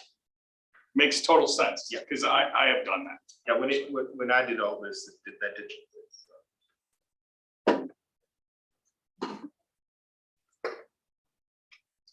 So I think some of the other things we were talking about, some of the other things it does is it's marketable to students, I think, because it's a way to look at affordability related to education. I also see that it doesn't go against OER. We will continue to have our OER grants on campus to try to create our own resources, open resources that we don't charge the students, because ultimately I would say, and I will say it in every open forum, if we could get all classes to be OER or open resources and not charge them for books or for material, that'd be great, but that's a long haul and it will take time. So this is kind of something that's in between to increase affordability. And what I think is this first time around, we'll have a launch team here. We'll have people to support it. We'll make sure it works and it goes through, and when we reevaluate it. But I think the big part of it is that students are prepared on day one, and that helps student success. And that's really important, especially at institutions like this. And that was the reason behind it. And that was the reason that the Student Senate brought it to us at that point. So having said that, that's where we were. So the cost is $24 per credit hour. If you're a student and it's 15 credit hours, it's $360 a semester. What you see is where we recommend is that you put away $500 per semester right now for books and material. And I would say that's the average, but if you look out there, there's nursing that's in some realm that nobody knows, because books there, $340 is one book in most cases. $360 could be one book. And if you look at sciences are also in that way, and there's other ones on campus, as we've talked, that this will be a great move for a large number of students that are on this campus. So I think what you see is we're trying to do what we really need to do, right? is to make education more affordable for students and looking at ways to do that, as well as looking for ways to increase student success. And where we are, so you see the implementation has been occurring since December. We're in June, they're in the process of student order packaging and getting ready to put those out and have them delivered and get them picked up. And hopefully we will have a successful launch come fall of 2022. And with that, I'll answer any more questions. I have a question. Sure. Is the box gonna be red? So we have gone around and around and around, right? It's called the Big Red Backpack. We thought it would be really cool if you could figure out a big red backpack, right? We couldn't figure that out. I don't think we have a red box. You know, I actually haven't seen the design for it yet. I need to ask for that, but I think we get big red on it. I think we can, yes, yes. Yeah. But I think we have, And I'm still one of the best customers of the WKU store. Yes, you that's are. true. I mean, we did talk about that because it only fitting, right? If you had a backpack or something red or something on it at that point, for sure. I think, if you don't mind No, please. interjecting, one of the things that, as we thought about this program, it has the opportunity to touch every student every semester. And so one of the things I reached out to Ethan and Dr. Logan, and I said, we could put something in there that, you know, is it, you know, resources? Is it an inspirational message from leadership? We have the opportunity to touch every student, you know, with this program. And so that's one thing that I think is really neat and we can capitalize on. We are working with housing master plan. There will be a dedicated part of the programming in master plan where students in the master plan program can come and get their books without anything else competing with them. So we're working through that. We're also going to be using the first floor parking structure too as a drive-through. So we're going to get some real creative ways of, when we think about the logistics of distribution for 16,000 students. You know, this will be part of it. So we're working with athletics, we're working with housing, we're working with various groups to figure out how to get, you know, all of these books to all of these students without having every single one of them stand in line at the bookstore. But implementation is full speed ahead. We finalized the opt-out program process and getting that up on the website. There is a website, wku.edu/bigredbackpack. That's going to be the central repository of all information for anybody. And we had a marketing meeting yesterday where we're talking about what are the, you know, just kind of the final pieces for direct communication, email communication for both existing and incoming students. So it is it's definitely a large shift, but I don't think I could have given a better presentation. You're going to come work for Brunson. No thanks. And I will say that you know, Provost Fisher has been a strong advocate, as Dr. Logan has been a very strong advocate for this program, and it really has the opportunity to increase student success on campus. Yeah, I would say I was one of those kids, right? And that was a long, long time ago, but I didn't have the money a lot of times, and I was a science major, which means the books weren't cheap, right? I mean, even then, if somebody would have told me you could have them for $360 then, I would have ran to the program because I was paying more than that back, you know, a long, long time ago. Well, I think you have identified a real problem and are addressing it. And I think you to be commended for that. That would be the students. The students were the drivers of this. They should be the people. I mean, they brought it to us. It made total sense to us when we saw it, but they saw it and saw how it could help them. I mean, and they're in the, you know, more power to them. They are constantly looking at how they can make college affordable, and that's a big question that sits out there right now. But is there a way to be able to donate to the Big Red Backpack if there's students that are struggling to purchase books and like to the Opportunity Fund or something? Oh, I'm sure we could. Those Yes. are the kind of things. Yeah, if it's earmarked for that, we can figure out how to do that for sure. I'd just like to note, I'm sure you said this, I'm sure you Please. talked about this, but just the way that this removes one of those hurdles for first generation college students who have no idea. And I've sat down with some students like that before. we use all this terminology and they have no idea what we're talking about. So just solving that problem for them, they will remove this hurdle. And then I was just curious if Matthew had anything to say. He's been standing there, and I know this came from the SGA, so I'd like to give a shout out to him if possible. Thank you, Regent Spiller. All I'd say is that I'm incredibly proud of the work that our students have done, and I really do appreciate you all working with us to make this happen. Great program, I think. Thank you for the presentation. Thank I you. know we kind of jumped on you. Right? No, that's okay. I'm getting used to it in this meeting. I'm kind of having fun. All right, the executive committee, the first item under the executive committee is the approval of addendum to the athletic employment contract. Mr. Chair, it is my privilege to bring to the board for its the executive committee for its consideration an addendum to Todd Stewart's employment contract. One of the things you learn in higher education is the last thing you want for a coach, an athletic director, or a university president is for them to be in the final year of their contract, because that signals to them, but more importantly to the marketplace, that they might be available to be recruited away. And we do not want Todd Stewart to be recruited away for lots of different reasons. The first of which is we have 3 to 5 years of athletic projects that are just getting ready to kick off, and we need to make sure someone is here to see those through. That's number one. But most importantly, Todd is a good partner, has created remarkable results within the athletics program, not just on the field of competition, where we are the most winning of championships in Conference USA, but also in the classroom with our student athletes graduating at a remarkable pace, far outpacing the general undergraduate rate, and performing well in the classroom with an overall GPA well above 3.0 for all of our student athletes. And so we're proud of that work. We're also proud that Todd, for those of you who don't know it, has been recognized nationally for the work that he does for us. He is the 23rd ranked athletic director in the nation, ranked number 2 among G5 programs, group of 5 programs.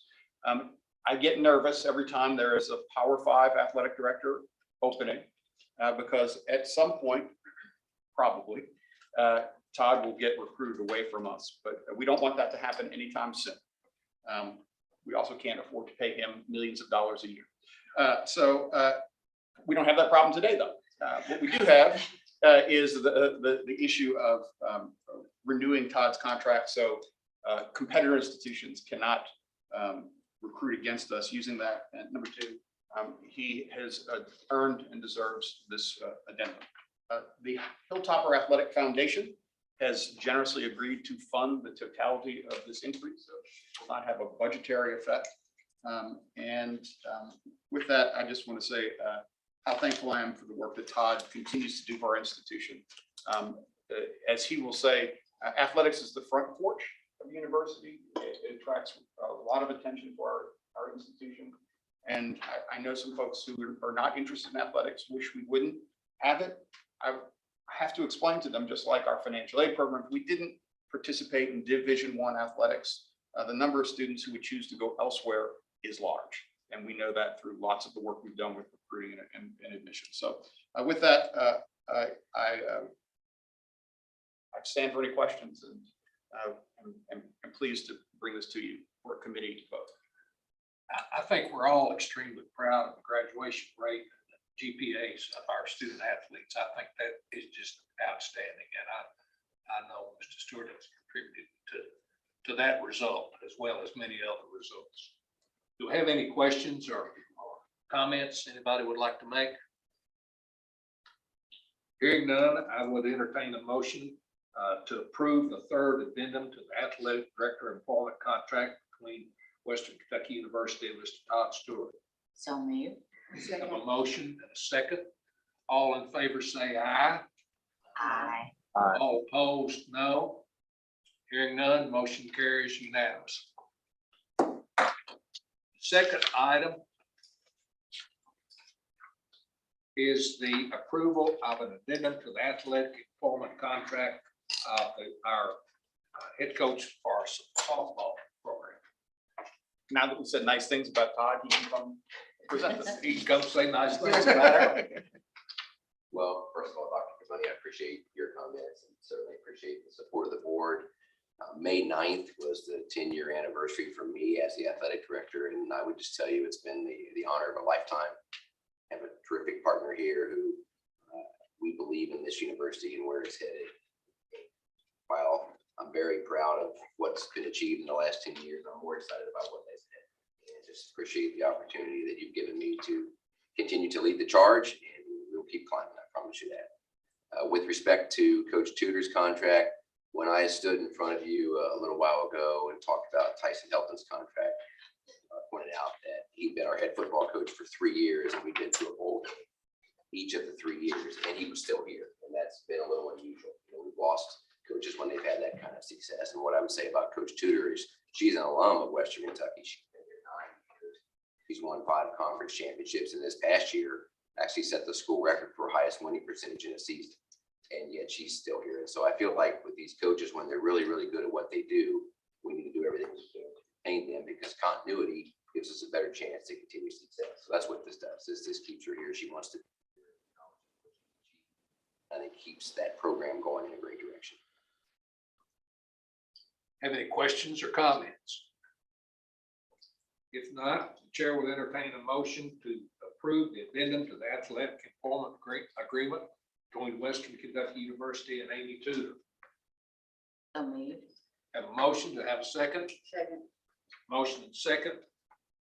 All in favor say aye. Aye. Aye. All opposed, no. Hearing none, motion carries unanimously. Thanks.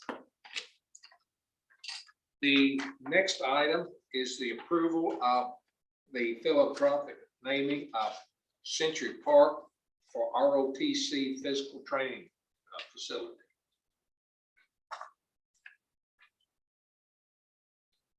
It looks like we have three presenters here. Welcome. Very good to have you. Good to be here. Amanda, are you good if I take this? Yes, ma'am. Okay, good.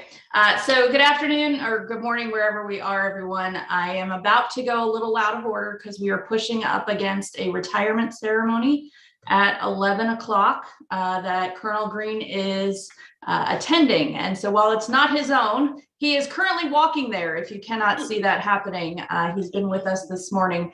He is also retiring. And so today we're going to do a few things and out of order. First, we're going to recognize Colonel Green's service to our Hilltopper Battalion. He joined us in 2019 for a 3-year tour as our professor of military science.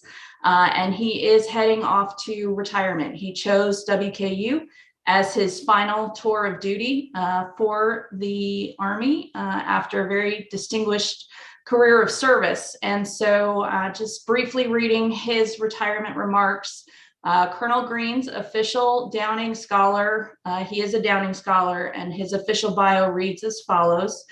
He earned his commission from the United States Military Academy at West Point in 2002, earning a Bachelor's of Science in Mathematics and Physics. Colonel Green was selected as a Downing Scholar in 2010 and earned his master's degree in public affairs with a focus on international relations from Princeton University in 2012.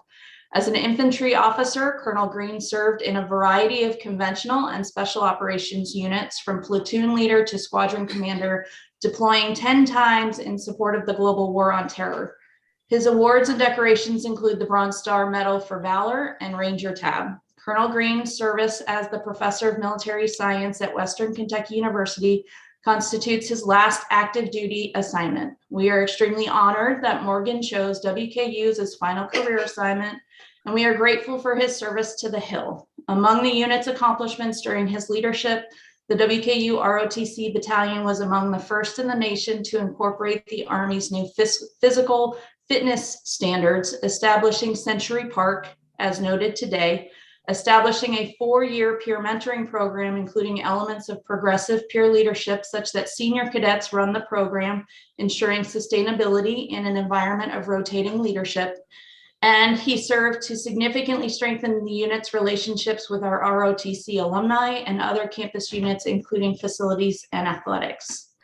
It's notable that the 2002 graduating class of West Point was its 200th graduating class.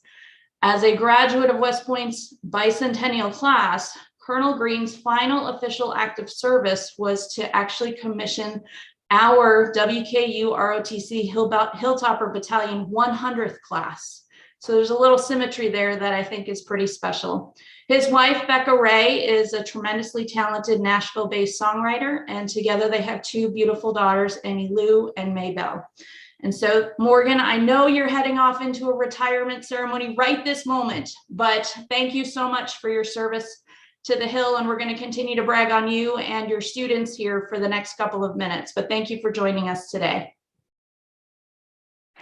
I'm very happy to have you with us today. Be happy to hear. Yeah, thanks for the kind words.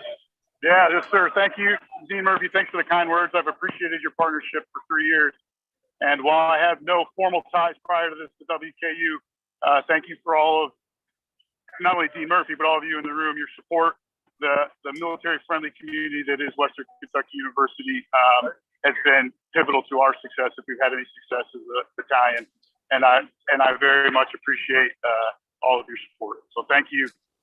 And there's two great ones standing in front of you today. Two of my favorite now lieutenants, Abe Poku and Sean Alamo, and hopefully you'll be impressed by them as well. Thank you, Colonel Green. Have a great day. Thank you so much. We appreciate you. Thank you for your service. I am sorry to everyone Very welcome, that we backed up so closely to Morgan going off, and I'm trying to help him get to his seat. Go to your seat, Morgan. You can go now. There you go. We are joined by Major Boos, who is Colonel Green's or our newest Professor of Military Science, second in command for the unit, as well as Second Lieutenant, newly minted Second Lieutenant Abe Poku and Second Lieutenant Sean Alamo. And so as Amanda submitted to the board, we are seeking your approval for a naming opportunity for the new training facility. And so as we get started today, after recognizing Morgan, I want to show you a little bit of a brief video of the training facility starring our two gentlemen who are with us today. And then we'll hear a little bit from Abe and from Sean around their experiences with Hilltopper Battalion, and then we'll read the formal naming opportunity. So I'm going to hopefully share my screen. Okay.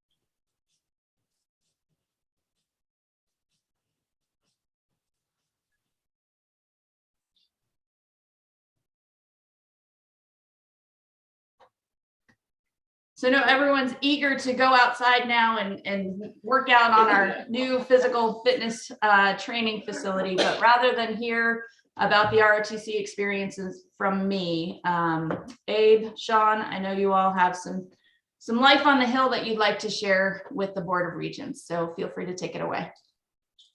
Okay, I'll start off. Like they said, I'm Second Lieutenant Abe Poku. I did graduate from WKU as a 100th commissioning class. One thing not many people know about me is I did come from New York, which is a long ways away from here, as many, I'm pretty sure you all know. But I consider that to be one of my best choices ever, is to come here and be a part of the Hill. And the ROTC program was one of the reasons why I stayed, and they accepted me into their family. And I'll do anything to give back to them. One thing that the Army loves to focus on is not military, but physical fitness and mental agility and mental toughness. And I believe the physical fitness part that we have is a testament to that. And not only to that, but to our cadre. We wouldn't have that without them. And they put forth that energy, even though a lot of them are retiring, or this is like their last station as Colonel Green was, but they put a lot of effort towards that. And we really do appreciate that, because if it wasn't for him, we wouldn't have such great opportunities. I know I'm not gonna try to steal the thunder from my peer here, but we did utilize that facility a lot, and as many of you may not have known, there's like a Ranger Challenge that we hold at Fort Knox, where I currently work at right now. And about 2 or 3 years ago, we competed out of 38 teams. We were about 36 or 37. But utilizing that facility and our new cadre members and that inspiration, motivation of new cadets, we went from 37 or 38 to 9th place. And we hope that with this and with the maintenance of this will further improve and then kind of show the world and ROTC that WKU is legit. Thank you, Lieutenant. Thank you. I echo much of what Lieutenant Poku said. I'm Lieutenant Alamo. I'm actually from Kentucky, so this is the home place for me. I'm glad that WKU and ROTC accepted me and their family as well. I echo, especially what he was saying about the Ranger Challenge team. You can see a transition into how the academic facility, or the PT facility has benefited us. As well, with the new PT tests in the Army, we don't focus on just push-ups, sit-ups, and run anymore. We have some more weight-oriented training. And to add to what Poku was saying about the transition to Ranger Challenge, but our traditional PT, you can see the shift from when Colonel Green started to now how much our PT has grown and we've gotten better as a cohesive unit. Thank you. Thank you, Lieutenant. So Lieutenant Poku actually was our senior cadet this year, and he led the Hilltopper Battalion through the planning for the staff ride to Gettysburg. And so they spent the year planning the staff ride. Staff ride involves leadership principles, applying leadership principles of the past to current scenarios and applying leadership principles to future scenarios, as well as they look towards their leadership within the military ranks, and then of course the civilian ranks in our country. Lieutenant Alamo was critical in establishing the peer mentoring and peer support network that is now part and parcel to our ROTC program. So we're absolutely blessed and appreciative of both their service now and their future service. And they are members of our 100th class. And so this year, we are looking to actually name the new training facility after our commissioning class. And so I'll move to the reading of the naming. So we are seeking the approval of philanthropic naming of the ROTC physical training facilities to Century Park, located at the Charles M. Reuter Track and Field Complex, in recognition of generous gifts from a group of very dedicated ROTC alumni. For more than 100 years, ROTC at WKU has transformed hundreds of college students into leaders of character for our Army and our nation. The Army ROTC program at WKU is one of the oldest in the state and traces its origins to the National Defense Act of 1916 and the spring of 1917, when the United States entered World War I. WKU offers students an opportunity to pursue coursework that can lead to a commission with the U.S. Army.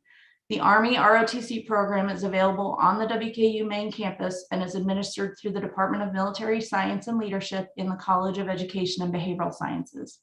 At WKU, more than 200 students take courses from the Military Science Department each year, and students represent engineering, science, business, government, English, and nearly all other academic fields. Each year, about 15 WKU students complete the Army ROTC program and earn commissions as U.S. Army officers. In the 2021-2022 academic year, the WKU Hilltopper Battalion commissioned the 100th class of second lieutenants. This philanthropic naming request is recommended in honor of the 100th commissioned class and in recognition of generous gifts from dedicated ROTC alumni in support of their program. The College of Education and Behavioral Sciences is happy to cover the cost of the sign for the area, and the recommendation comes from President Caboni for the philanthropic naming of the ROTC physical training facility to Century Park. Chair, I could add just one thing, and Morgan mentioned it. We are very proud to have ROTC on our campus, and WKU has a long, proud tradition of being military friendly. We're continuing that with this investment. I'm thankful for the philanthropic support. I'm thankful for the work of the cadets and the improvement in their physical health, but also proud of the careers that they go on to lead in the Army. It's a terrific program. It creates opportunities for college and affordability that otherwise might have college out of the reach of these participants. And so we're really proud of the prominence in our campus. Those of you who have been part of commencement, you know, it's a really special moment when they're commissioned, they're in front of the whole crowd and they get thanked. And so with that, thank you all for your service and thank you for the way you represent our universities. Any other questions or comments? If not, I'd entertain a motion to approve the philanthropic naming of the ROTC Century Park. Have a motion, have a second. Second. Motion been made and seconded. All in favor say aye. Aye. All opposed, no. Hearing none, the motion carries unanimously.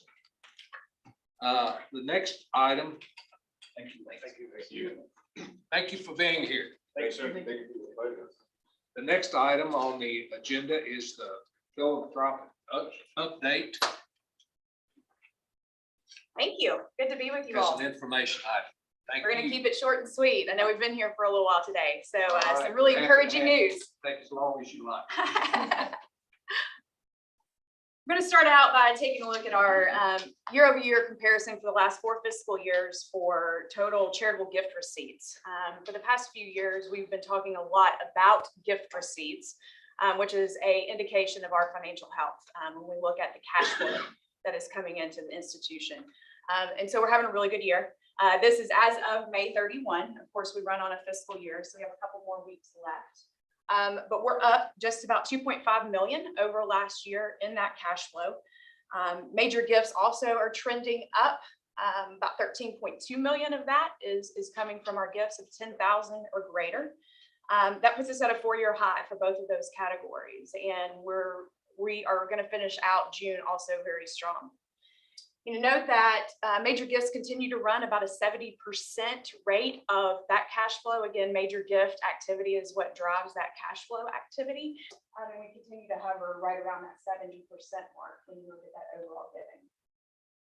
Some other encouraging statistics when you think about major gifts, we've closed 254 gifts above 10,000 is what we qualify as a major gift at the institution. And that's the highest for the last decade.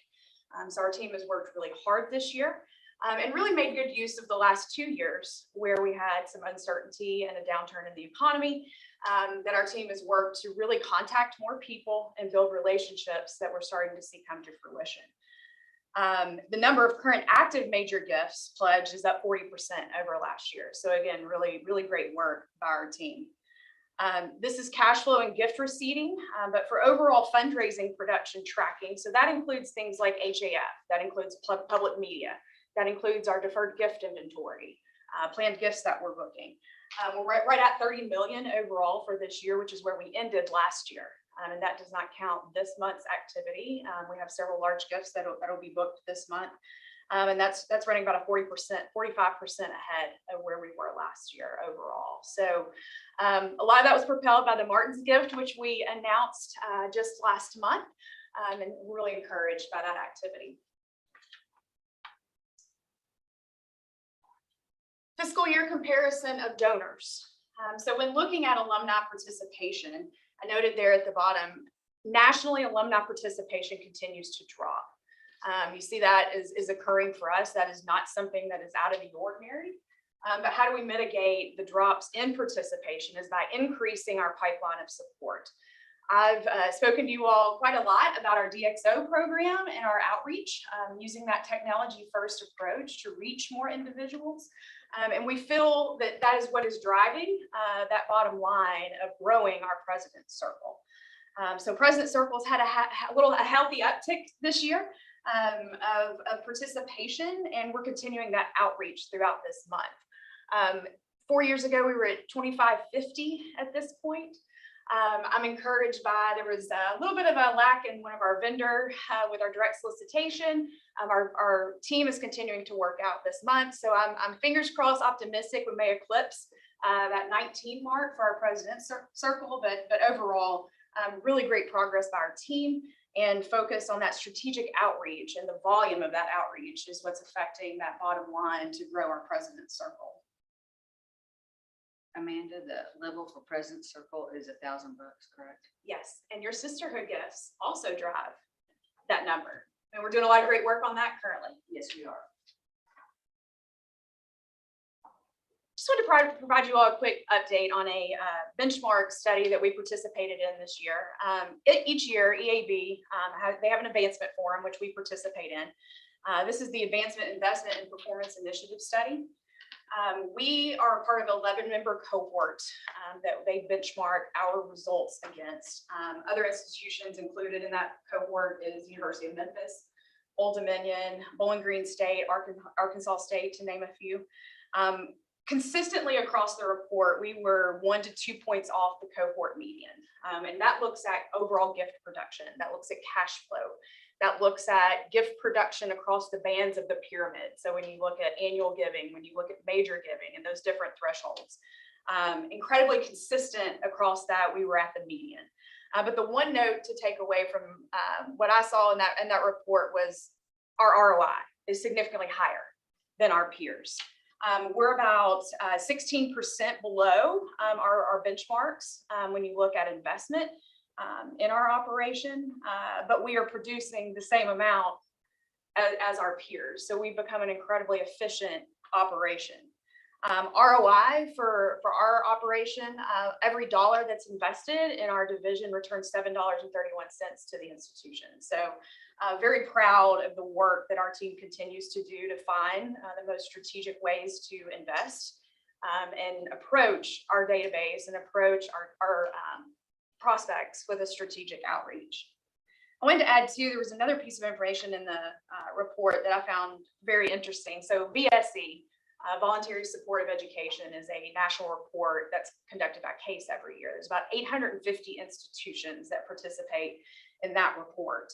And looking over the past decade, about 20% of those 850 institutions saw significant growth in their fundraising operations. And so when you look at the top 20%, that's your elite privates, your elite publics that are fundraising machines. They saw significant growth. The remaining 80% of that saw either plateaus or declines. 33% of those saw results less than what they were raising in 2010. When I took a look back at our results over the past 10 years, we've had some modest peaks and valleys, but we've been pretty consistent. And so when you look at that across the institution, you look across our peers, we've been running about 20 to 30% above where we were a decade ago. So that consistency and that modest growth is going to help propel us for the future. So what's next for us? Just a few highlights of what we're planning to do going into next fiscal year. Inspire, engage, invest, celebrate spirit. Our team has really done a lot of great work over the last 6 months to come together and think about ways that we can very consistently and concisely communicate how we work together as a division, how our work translates into action-driven messaging. We're going to rebrand our website. You'll see this through our direct solicitation and our publications, our social media strategy. So really excited to undertake that work over the next year. Where opportunity leads. As you all know, our opportunity fund is very important to our fundraising success. We added another $12 million to that total this year, surpassing $63 million, and we will continue to move forward towards that $100 million mark under this new umbrella. We continue to see just incredible enthusiasm and buy-in from our constituents as we look to support opportunity and access for our students. DXO 3.0. Again, DXO is something we talk a lot about. We're going into our 3rd year of working in this technology digital first outreach approach. Now we're looking at how do we take that and expand it across the entire donor pyramid. So we've been very focused on large volume one-to-one, that President's Circle pipeline growth. But now how do we take that and grow it to our major giving operation? How do we take those strategies and that approach scale back the portfolios for some of our gift officers and use that technology first approach into major giving. Then also, how do we scale it down and do some one-to-many approaches? Will Harris and Taylor Grace Mingo, who are part of our team, have already been running some trials this semester at how can we film some engaging video, targeted that towards certain individuals and groups, and try to generate some acquisition through this approach. So we're really excited to continue to work in that way and move forward with our DXO program.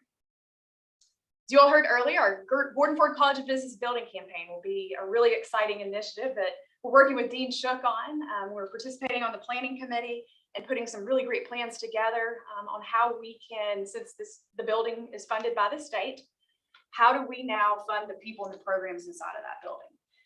We've got a lot of excitement. We already have people reaching out, asking to participate. As we know, this has been on our list for a long time. So I'm really excited to get that off the ground in the coming year. And then finally, a decade of fundraising success. Many of you might recall that our last campaign wrapped June 30th, 2012. We had planned several years ago to potentially kick off a public phase of a campaign. We all know what the last few years have brought to us through a global pandemic, lots of leadership changes and strategic changes in the way that we work. But nonetheless, we have a tremendous amount to celebrate. And so you will see more to come in the next few weeks and months as we look back on the last decade and really celebrate the great work that our team has done. Our staff is tremendous. There's so much energy and excitement amongst our team, and I'm really encouraged at the future and the growth that we'll have as we move forward.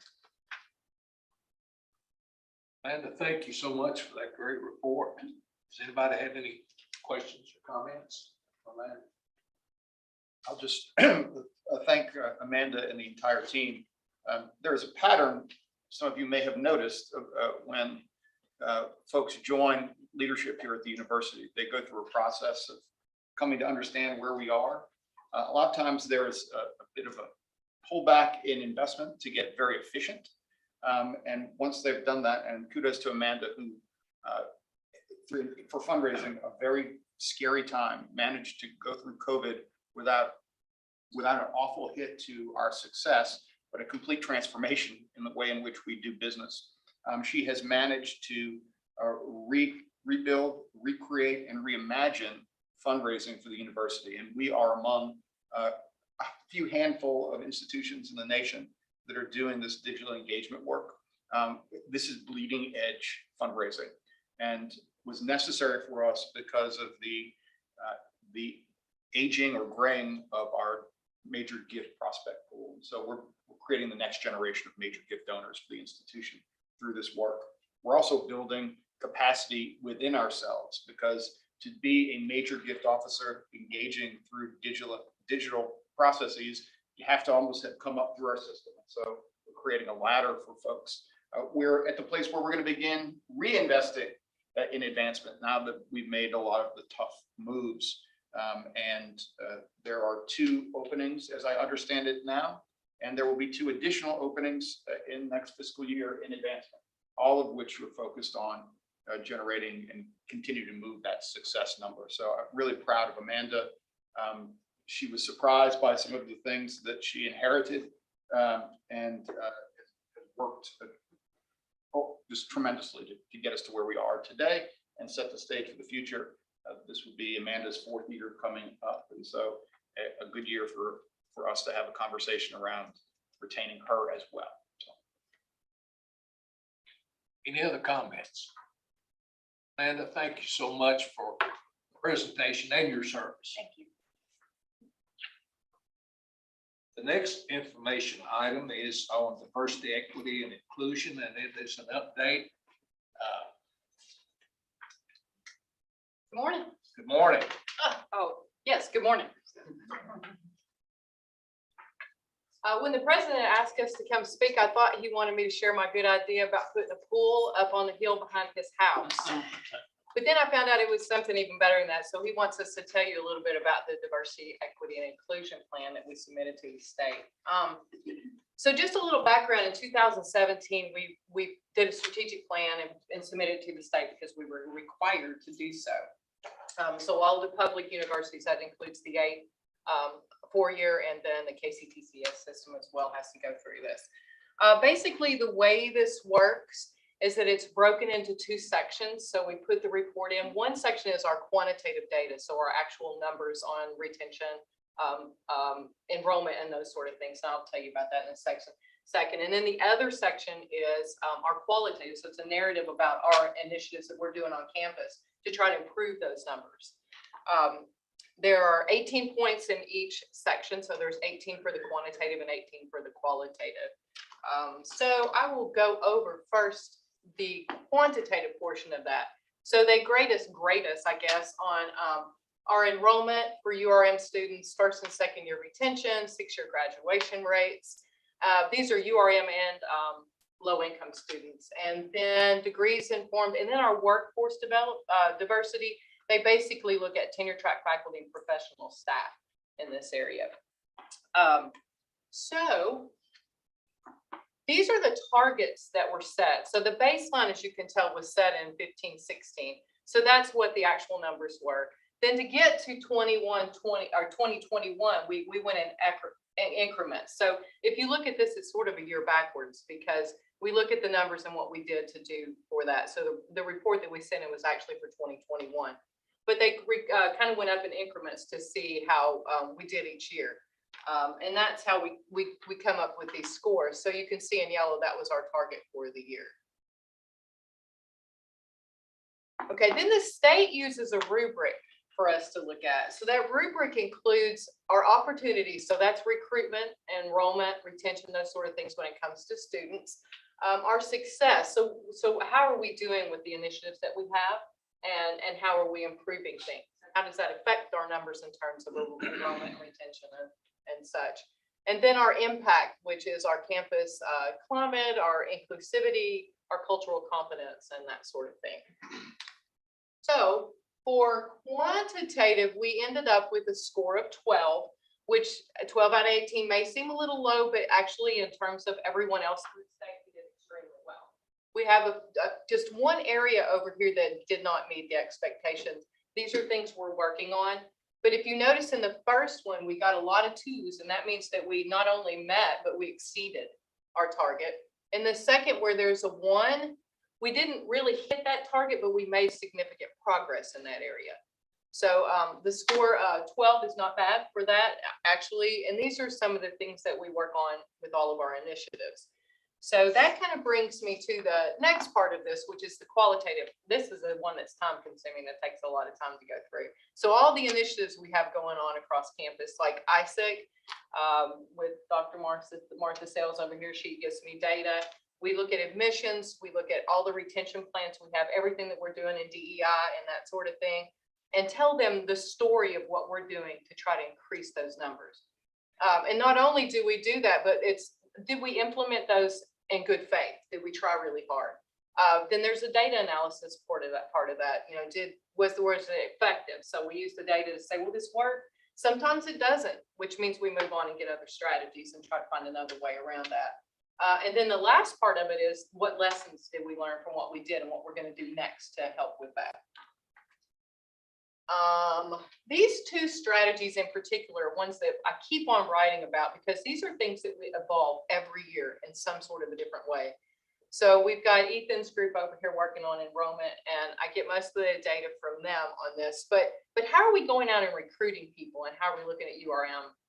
And this goes also beyond just, they basically, URM means African American, Hispanic, and 2 or more races. But they also, in this qualitative part, let us write about other things, like what are we doing for the LGBTQ+ community? What are we doing in terms of English as a second language and all these other things? So we get to add more to that story. So I always make sure that we get this strategy in there, because we change it so much and we try different things every year to make it better. And obviously we do.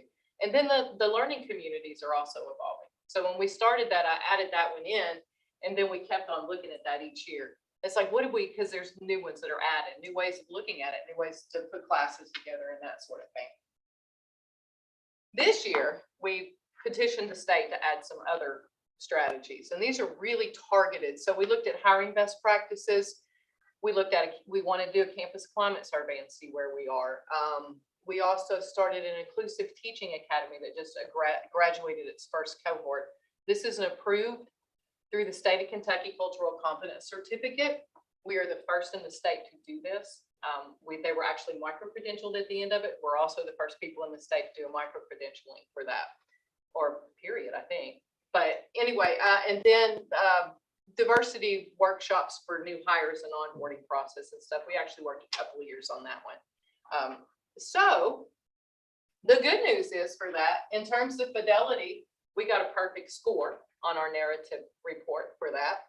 So they felt that what we wrote, we did a great effort in good faith trying to make a difference with this. The second one is, were they effective? So this is our data analysis section. Once again, a perfect score for those. And a lot of times too, with the effectiveness, even if you didn't, your data doesn't show that it made a difference, as long as you can say, this didn't, but here's what I'm going to do to fix that, it's good too. So that's one of the reasons for the score. And then the next part is always really important. I notice other people fall down on this, and WKU always does a good job, is that we always look at what we did and whether or not it was effective. And then we do what we can to fix that the next time around. And you know, that part always makes me really proud, but we got a perfect score on that one as well. So all in all, we got a 30 out of 36. You have to have, as a public four-year, you have to have a 26 or better. If we do not get a 26 or better, they will not let us propose programs until we fix it. So we always want to stay ahead of that game. And we have, since Michael and I started in 2019, we've managed to keep that score up there and be very competitive in the state. Which leads me to the next part, is how did everybody else do? I tend to be very competitive, and I like WKU to be at the top and be the first and all that. No, that's kind of just in my nature. So we got a 30 out of 36 and tied with UK. Now, when UK did their press release, they said they tied with some other university. When we did ours, we mentioned the fact that we tied with UK. U of L last year, they scored a point better than us. They are not up there this time. And then the other ones, Murray was the only one that didn't get a score. They had a really low score and they were challenged in their data because I think there was some miscalculations in their quantitative data. But that's kind of how we look in the state and where we are with these efforts. So there's a committee that meets every year. Michael and I, we have to tune in with bated breath and wait and see. And Michael said that, hey, you know, it'd be a good idea to show them a clip of the video that where we got our score, because it's always like you're sitting there and then they get to WKU and you're like, oh. So can you play that, Jeff, or one of you all? Okay.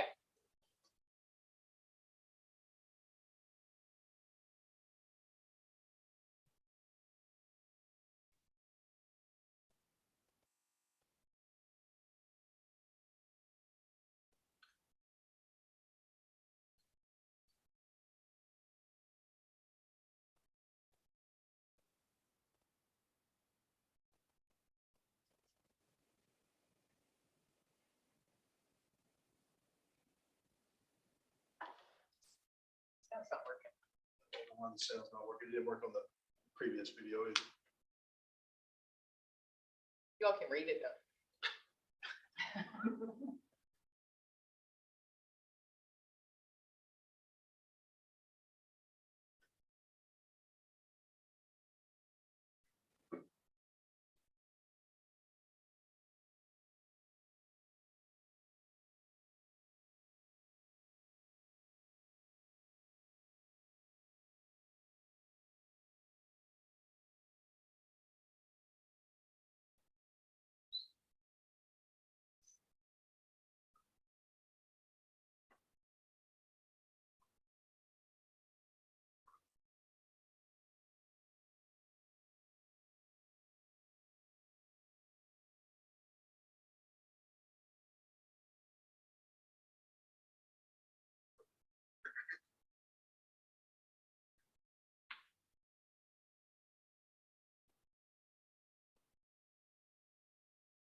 Okay, that's the gist of things. I'm glad we're reading really fast here. Thank you. Got the closed caption on. But we were probably one of the institutions that did not get any criticism about what we did too, which was very proud. In terms of next steps, if you were following along there, the campus climate survey is where we're going. This next year, we're looking at that. We've got a couple of faculty members who are really good at statistical analysis that are helping us out to see where we might take make a priority on the campus, and that sort of thing. We also have a lot of projects that we've got going on that are, the ends are still there, and we're working really hard on those. So, you have anything you want to add, Mike? Yeah, just to add the campus climate survey, that we're going to be assessing that data and information. And we're looking to create changes based on what we find, what we glean from that. We did do a survey with our students as well, so we do need to dive a little bit into that information and see what we can do to improve their experience at WKU. We're also working with CITL, working also with our DEI fellows. They're going to look at establishing a micro-credential for our students as well as our staff. And so I think in reverse order, we'll start with the staff so we can become the first in the state with micro-credentialing again for our staff. So we'll be working through that this summer, hopefully getting that off the ground, getting it approved in the fall of 2022 and having that first cohort be in the spring of 2023, and then move to our students that year following. Lastly, we're going to go on a listening and talking tour with our students because I think it's important to see what students understand and know about DEI at WKU and to get a good understanding from them and to get their knowledge and then move forward before we move into that credentialing. And then lastly, this wasn't really just about our score and to brag, but it is kind of sort of, but it's also to show that we're using what we're responsible for to meet the initiatives of WKU and to help with the efforts as it looks to parts like this, help with our recruitment, retention, and graduation here at WKU. And so we're a part of that and what we're doing. And so we just want to make sure that you understand that. And then lastly, looking at doing what's right for WKU and what's responsible for WKU within this work. And it's important that we're always on the pulse of those things and that what our efforts are helping to cultivate change in a good environment for our students here and our faculty and staff. Mr. Chair, I'd just like to add, I'm really proud of Michael and Molly and the work that they've done, but also our entire campus community that has embraced the importance of creating a campus climate that embraces diversity, that celebrates diversity, more importantly, creates not just inclusion, but belonging. And that's how we're going to move the retention and graduation numbers. If you noticed, we have the highest percentage of underrepresented minority students as part of the undergraduate population in the university's history, over 17%. And so sometimes there are misnomers and things floating around about the success that we're creating. And I always, data talks, BS walks. Got to look at the data, and what we're doing is creating remarkable success and closing that gap year after year after year. And so I'm proud of both Molly and Michael, but also the entire community that's focused like a laser on ensuring every student who comes to this university succeeds, no matter their background, no matter their finances. That we want to make sure that every person who comes graduates, and hopefully in 4 years. So thank you for your work, and thanks to everybody else for their work too. Thank you both for that great report. It's very enlightening to hear. I was glad that we got just a little publicity about it in the local paper when they announced the results of that. So I think that's Do you want to great. say that again? We tied with the University of Kentucky. University of Kentucky. Yes. And that we beat the University of Louisville and everyone else? Okay, just check. Yeah. Make sure I heard that. We were They just tied with us. Yeah. we were at the top of the heap. But That's right. They like to go in alphabetical order for some reason. Yeah, there you go. Our student regent, Matthew Winiger, this may be his last official meeting with us. And we want to comment on his service and how much we've all enjoyed getting to know him and being with him and thank him for his service. And we'll be happy to hear anything you'd like to tell us, Matthew, in case this happens to be the last official meeting. I believe will be, but I just want to say that I'm grateful to have served this role, and it has been a pleasure to work with each of you over this last year, and I've appreciated your willingness to work with me. And I want to especially thank President Caboni, Provost Fisher, and Dr. Logan for taking the time to listen to myself and the rest of our cabinet as we work together to address students' concerns and to actively sought out ways to improve the lives of the students we serve. So together we brought forth the Big Red Backpack program that Provost Fisher touched on earlier in order to lower the cost of course materials for students, and implemented the Swipe Out Hunger initiative to combat food insecurity on campus. And those are just two projects that we are proud of, and we've made tremendous progress in other areas as well. I'm actually currently biking across the country, coast to coast, to raise money for Alzheimer's research. So I'm in Utah to Starbucks right now, which is why I can't be with you all today in person. But we're coming through Bowling Green on July 7th and 8th, and we'd love to see those of you who can make it. So thank you again for making this year as wonderful as it has been. I look forward to staying in touch, and you will have an excellent new student regent in Cole Bornfeld, and I am excited to see what all he does in this role. Thank you. Thank you. We appreciate it. Matthew, I'll see you in Louisville when you stop by Clayton and Croon. I look forward to seeing you then. Okay. Matthew, appreciate everything that you've done for our campus, and you know, the mark of success for a student government president is not how much press they get, but how much change they create. And you've created several initiatives that are going to certainly outlast your time on the Hill, but that will benefit students for years to come. And so I'm so appreciative of the work that you've done, the meaningful change you've created, and congratulations on getting across the Rockies. It's all downhill, except don't let them tell you Kansas is flat. It's a false flat, and you're going to have crosswinds that make it a nightmare. So that's what you got to look forward to. That's what I've heard. Well, I appreciate that, President Cabani. All right. Do we have any other business that needs to come before the board?